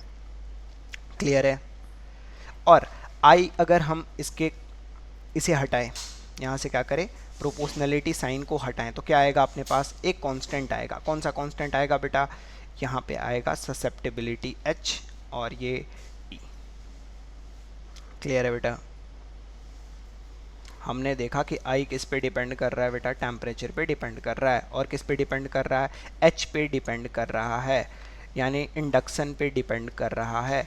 तो आई अपना किसके इक्वल हो जाएगा, एक्स एच टी। आई के एक्स क्या होता है यहाँ पे, इसे एक्स नहीं पढ़ते, इसे हम क्या पढ़ते हैं, काई, और काई को क्या बोलते हैं, मैग्नेटिक ससेप्टेबिलिटी। क्लियर है बेटा? Other type of intensity of magnetisation, intensity of magnetisation को और भी तरह से डिफाइन कर सकते हैं। कैसे? मास के लिए डिफाइन कर सकते हैं, मोलर इंटेंसिटी डिफाइन कर सकते हैं, मॉलिक्यूलर इंटेंसिटी डिफाइन कर सकते हैं। अगर मास के लिए डिफाइन करना हो तो क्या करेंगे अपन, इसे इंटेंसिटी को डेंसिटी से मल्टीप्लाई कर देंगे। अगर हमें मोलर कैलकुलेट करना हो तो अपन क्या करेंगे, मॉलिक्यूलर वेट से मल्टीप्लाई कर देंगे। अगर मॉलिक्यूलर इंटेंसिटी कैलकुलेट करना हो तो क्या होगा, मोलर इंटेंसिटी को अपन अवोगाड्रो नंबर से डिवाइड कर देंगे। ठीक है, ये आपसे क्वेश्चंस इतने डिटेल में नहीं पूछे जाएंगे, बस आप ये ग्राफ से याद रखना, ये आपके लिए इंपॉर्टेंट है, और फैक्टर्स जिस पे ये डिपेंड करता है ये आपके लिए इंपॉर्टेंट है। अब यहाँ से एक नया टर्म अपने को निकल के आया, कांस्टेंट। ये कांस्टेंट क्या था, ससेप्टेबिलिटी। अपन आते हैं ससेप्टेबिलिटी के बारे में अब डिस्कस करते हैं। ठीक है बेटा, इसके बाद अपना लास्ट टॉपिक रहेगा, क्या टॉपिक रहेगा, टाइप ऑफ मटेरियल, कौन कौन से, पैरामैग्नेटिक, डायामैग्नेटिक और फेरोमैग्नेटिक। ठीक है, जिसके बारे में हमने ससेप्टेबिलिटी तो डिस्कस कर लिया, इंटेंसिटी ऑफ मैग्नेटाइजेशन भी डिस्कस कर लिया, अपने को पता ही नहीं है मटेरियल क्या है। चलो अपन वहाँ भी एक बार देख लेंगे फिर से। द रेशियो ऑफ, हमने क्या देखा था, आई किसके इक्वल था बेटा, आई किसके इक्वल था, काई एच एंड टी। ठीक है, किसी पार्टिकुलर टेम्परेचर टी के लिए अगर अपन बात करें तो काई किसके इक्वल हो जाएगा बेटा, आई अपॉन एच के इक्वल हो जाएगा। ठीक है, काई क्या होता है, ससेप्टेबिलिटी होता है। तो अपन ससेप्टेबिलिटी को कैसे डिफाइन करते हैं, the ratio of intensity of magnetisation, I क्या है, intensity of magnetisation in a magnetic material and magnetising field, and magnetising field. Magnetising field और इंटेंसिटी ऑफ मैग्नेटाइजेशन के रेशियो को अपन क्या बोलते हैं, ससेप्टेबिलिटी बोलते हैं। क्लियर है? पहला पॉइंट तो हो गया, इसका डेफिनेशन ही हमें इसका फॉर्मूला दे दे रहा है। नेक्स्ट पॉइंट की बात करें तो the intensity of magnetization induced in a material by unit magnetizing field is defined as magnetic susceptibility. अगर हम इसे 1 कंसिडर कर लें एच को, तो एक्स किसके इक्वल हो जाएगा बेटा, आई के, काई किसके इक्वल हो जाएगा, सॉरी, आई के इक्वल हो जाएगा। ठीक है, तो अगर मैग्नेटाइजिंग फील्ड को हम 1 कंसिडर कर ले तो अपना मैग्नेटिक ससेप्टेबिलिटी किसके इक्वल हो जाएगा, इंटेंसिटी ऑफ मैग्नेटाइजेशन के इक्वल हो जाएगा, for H equals to 1। H equals to 1 लिख दिया, नहीं तो आप बोलोगे मास्टर ने ये कैसे लिख दिया। चलो नेक्स्ट पॉइंट देखते हैं, it has no unit and no dimension. इसका कोई यूनिट और डायमेंशन नहीं होता है। क्यों नहीं होता है बेटा, क्योंकि इंटेंसिटी ऑफ मैग्नेटाइजेशन और मैग्नेटिक फील्ड दोनों का, मैग्नेटाइजिंग फील्ड दोनों का यूनिट सेम होता है। तो सेम वाले यूनिट फिजिकल क्वांटिटीज़ को अगर अपन डिवाइड करें तो क्या आएगा बेटा, क्या आएगा, ध्यान से देख ले यार, इधर देख ले, क्या आएगा बेटा, दो सेम यूनिट वाले क्वांटिटी को डिवाइड करें तो क्या आएगा, डायमेंशन नहीं आएगा और ना ही उसका कोई यूनिट आएगा। ठीक है, तो इसलिए ये क्या होगा, डायमेंशनलेस होगा एज वेल एज यूनिटलेस होगा। It is a measure of ease with which a material can magnetized by a magnetizing field. ये हमें ये बताता है कि कोई मटेरियल को हम किसी मैग्नेटिक फील्ड में रख के कितना मैग्नेटाइज कर सकते हैं, मतलब कितना उसे मैग्नेट बना सकते हैं अपन। ठीक है, अब वापस से आ गया अपना फेरो, डाया और पैरा, ये आपका पीछे कभी नहीं छोड़ने वाला है बेटा। ठीक है, तो डायमैग्नेटिक मटेरियल का जो काय होगा वो क्या होगा, लो होगा और नेगेटिव होगा। पैरामैग्नेटिक मटेरियल का भी लो होगा लेकिन पॉजिटिव होगा। और फेरोमैग्नेटिक मटेरियल का क्या होगा, हाई भी होगा और पॉजिटिव भी होगा। क्लियर है बेटा? For paramagnetic substances it is inversely proportional to temperature. अभी ग्राफ से भी हमने देखा था कि, नहीं टेम्परेचर को लेकर नहीं देखा था, ग्राफ में हमने एम और आई के बीच में देखा था। ठीक है, पैरामैग्नेटिक सब्सटेंसेस के लिए ये टेम्परेचर के इन्वर्सली प्रोपोर्शनल होता है।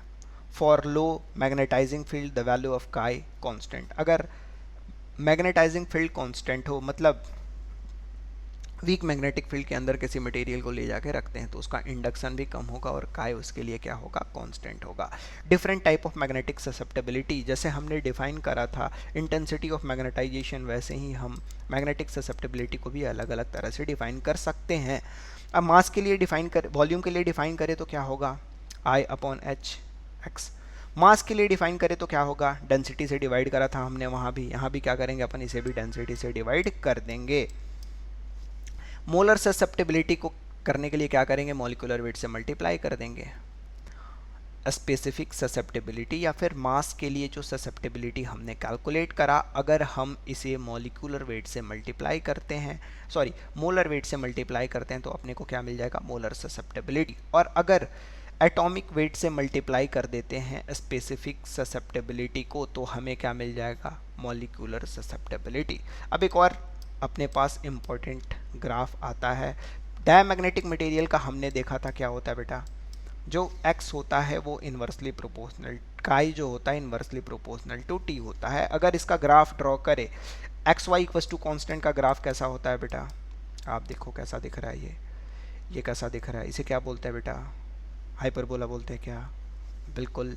तो ये जो ग्राफ होगा ये क्या होगा बेटा, काय और टी का ग्राफ हमें पैरामैग्नेटिक मटेरियल के लिए ऐसा कुछ दिखेगा। क्लियर है। और पैरामैग्नेटिक मटेरियल के लिए कैसा दिखेगा, स्ट्रेट दिखेगा ना बेटा। ये किसके लिए लिखा हुआ था यहाँ, डाया के लिए था क्या, for paramagnetic substance it is inversely proportional to temperature. ये पैरामैग्नेटिक के लिए होगा, ये गलती से लिख दिया गया है यहाँ पे, आप इसे कैंसिल कर देंगे, ये पैरामैग्नेटिक के लिए नहीं है। ठीक है, पहला वाला जो अपना है वो किसके लिए है, पैरामैग्नेटिक के लिए है, दूसरा वाला बाकी मटेरियल्स के लिए है। ठीक है, ये पैरा नहीं होगा।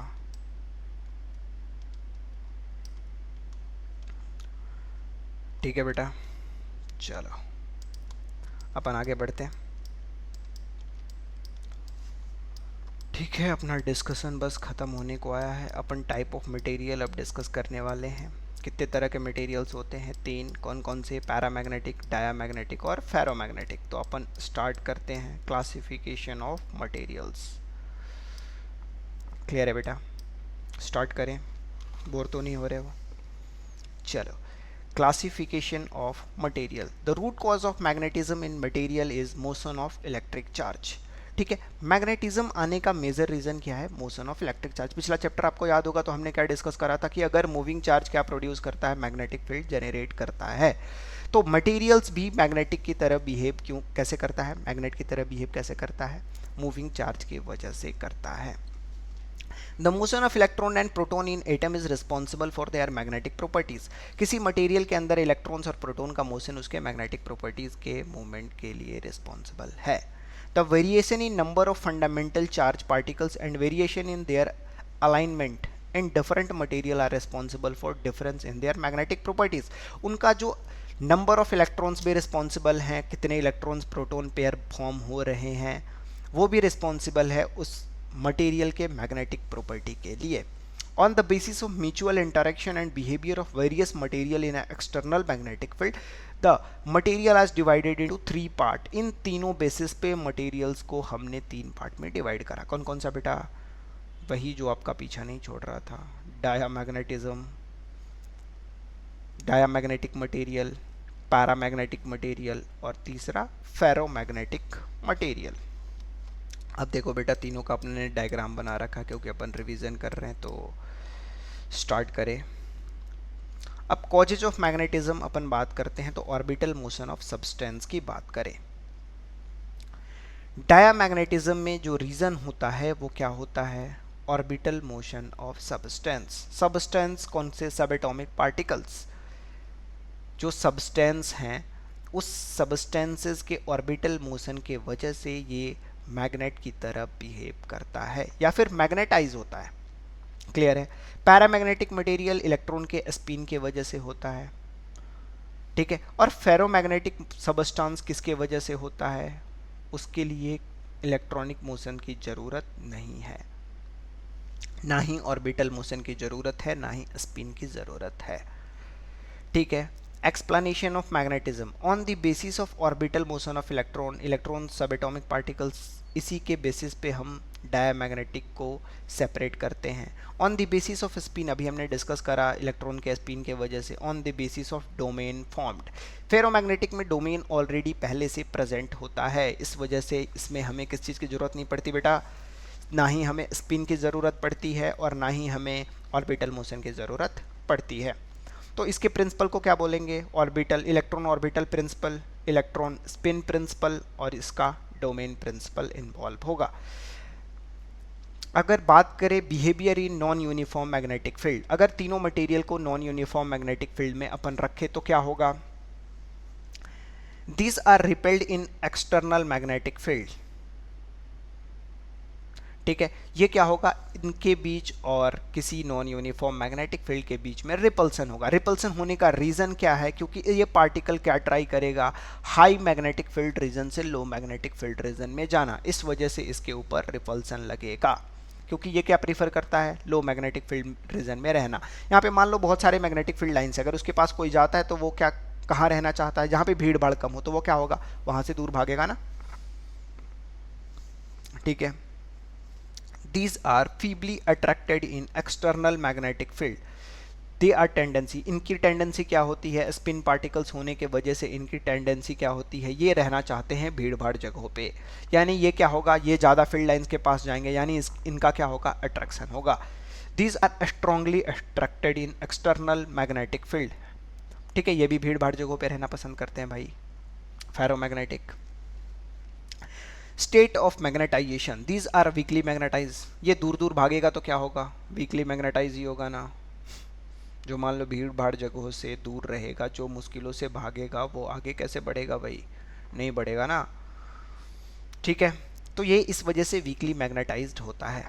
ये these get weakly magnetized in the direction of applied magnetic field, ये भीड़ भाड़ में रहते हुए भी डीमैग्नेटाइज है। क्यों है भाई, क्योंकि अगर हम बात करें स्पिन ऑर्बिटल की तो वो कैसा प्रोसेस है, बहुत ही स्लो प्रोसेस है, क्योंकि वो बहुत माइक्रोस्कोपिक लेवल पे होता है, इस वजह से उसका मैग्नेटाइजेशन बहुत कम होता है। क्लियर है बेटा, दिस गेट स्ट्रांगली मैग्नेटाइज, क्योंकि इसके पास डोमेन है भाई, ये क्या होगा, इसके पास माँ है, डोमेन है, तो ये क्या होगा, जल्दी से मैग्नेटाइज हो जाएगा। When a rod of material is suspended between the poles of a magnet, दो पोल्स के बीच में अगर हम इसे फेरोमैग्नेटिक, पैरामैग्नेटिक और डायमैग्नेटिक मटेरियल को क्या करें, सस्पेंड करें तो क्या होगा, the material align themselves at right angle, ये 90 डिग्री एंगल पे अलाइन हो जाएगा। This material align direction of magnetic field, ये मैग्नेटिक फील्ड के डायरेक्शन के अलोन अलाइन हो जाएगा।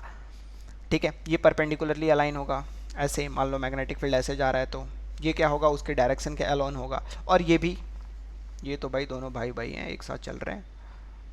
ठीक है, ये तो इजीली अलाइन हो जाएगा, थोड़ा सा भी फील्ड अप्लाई करे, क्योंकि इसके पास क्या है, माँ है, डोमेन है। ठीक है, आपको यहाँ पे फिगर में शोन है। क्लियर है बेटा,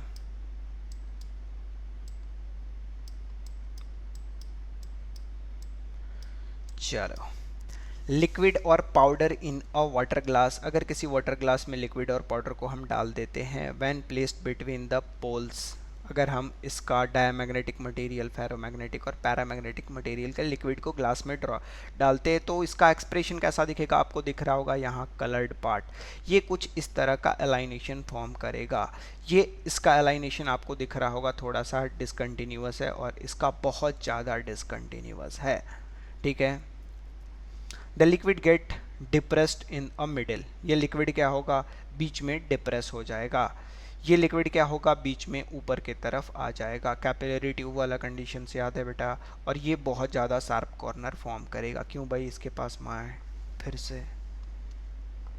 चलो बेटा, अब देखें, when the material is in the form of you tube में अगर प्लेस कर दे, आ गया ना कैपिलरी। ठीक है, अगर यू शेप्ड में अगर हम फिल कर दे तो क्या होगा, जिस साइड हमने फिल करा है वो किधर चला जाएगा, नीचे। ठीक है, और हमें ये कैसा दिखेगा, आप देखो इन दोनों में वेरिएशन दिख रहा है क्या, प्रेशर में डिफरेंस, यहाँ पे प्रेशर में कोई डिफरेंस।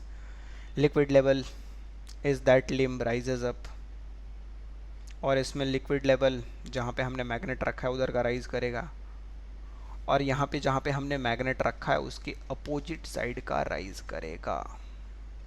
ठीक है, जहाँ पे मैग्नेट रखा है वहाँ का क्या हो जाएगा, डिप्रेस्ड हो जाएगा। यहाँ राइजेज अप होगा लेकिन थोड़ा सा होगा, यहाँ पे वेरी मच ज़्यादा अमाउंट में राइज अप होगा। क्यों? क्योंकि ये इसे क्या करेगा, अट्रैक्ट कर रहा होगा। On placing gaseous material between poles pieces, अगर गैसियस मटेरियल्स को रख दे तो फेरो, पैरा और डाया के, ठीक है, the gas expands at right angle, ये वापस राइट एंगल पे एक्सपेंड होगा, ये सेम डायरेक्शन में एक्सपेंड होना चाहिए, the gas expends in a direction, वापस से वही तीनों सेम प्रॉपर्टीज़। ठीक है, और ये इसमें जल्दी एक्सपेंशन होगा।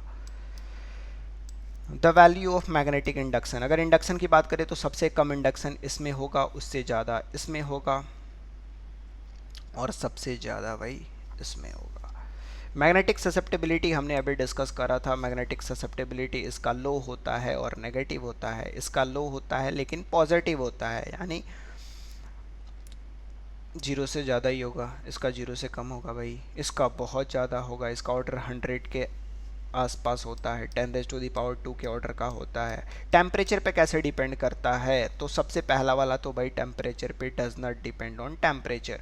इसके दो एक्सेप्शन भी हैं, बिस्मथ लो टेम्परेचर पे थोड़ा बहुत शो करता है, लेकिन ये इंडिपेंडेंट होता है टेम्परेचर पे। ये दूसरा वाला इन्वर्सली प्रोपोर्शनल टू टेम्परेचर, आपका ग्राफ याद है ना, हमने देखा था भाई, यहाँ ग्राफ अगर आपको याद हो काई और टी के बीच का, ठीक है, तो पैरामैग्नेटिक मटेरियल कैसा शो करता है, डायमैग्नेटिक तो इंडिपेंडेंट ऑफ टेम्परेचर होता है। ठीक है, हमने ऊपर में क्या देखा था बेटा, देख लो एक बार फिर से, तो बोलोगे सर ने गलत पढ़ा दिया भाई। पैरामैग्नेटिक मटेरियल टेम्परेचर के इन्वर्सली होता है, और डायमैग्नेटिक मटेरियल तो शो ही नहीं करता। तो ये कौन बचा भाई, फिर लास्ट वाला बचा आपका फेरोमैग्नेटिक मटेरियल। तो ये जो आप लिख लो, ये किसके लिए था भाई, ये फेरो के लिए था। किसके लिए था, फेरो के लिए, डायरेक्टली प्रोपोर्शनल टू टेम्परेचर होता है। ठीक है भाई, सही पढ़ा था हमने।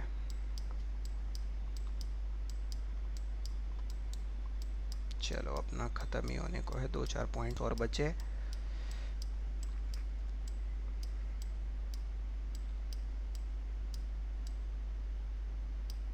ठीक है, अब H की बात करें, H पे कैसे डिपेंड करता है, इंड्यूस्ड मैग्नेटिक फील्ड पे कैसे डिपेंड करता है। ये डिपेंड नहीं करता है, नहीं करता है, नहीं करता है, क्योंकि H क्या होता है, कांस्टेंट होता है बेटा। ठीक है, H पे इंडिपेंडेंट होता है। x इक्वस टू आई लिखा था, याद है, का इक्वस टू आई लिखा था हमने, इंटेंसिटी ऑफ मैग्नेटाइजेशन पे ही डिपेंड करेगा। ठीक है, इंटेंसिटी ऑफ मैग्नेटाइजेशन पे कैसे डिपेंड करेगा भाई, I is in direction opposite to that of H and its value is very low, बहुत कम वैल्यू होता है, और आई डायरेक्शन एच के डायरेक्शन के जस्ट अपोजिट डायरेक्शन के अलोन होता है।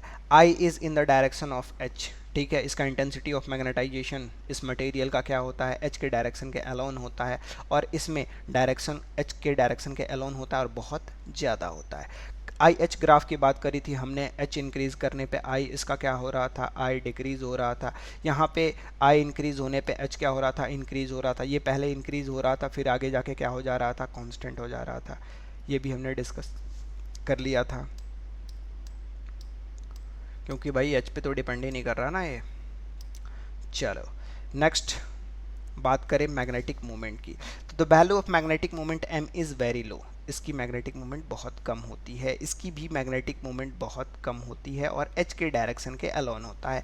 इसका मैग्नेटिक मोमेंट बहुत ज़्यादा होता है, क्यों, क्योंकि इसके पास माँ है और ये फेरोमैग्नेटिक है भाई।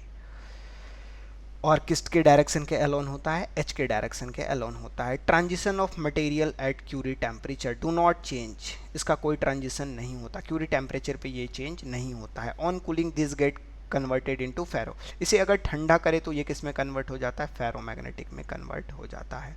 पैरामैग्नेटिक किस में कन्वर्ट हो जाता है, फेरोमैग्नेटिक में कन्वर्ट हो जाता है।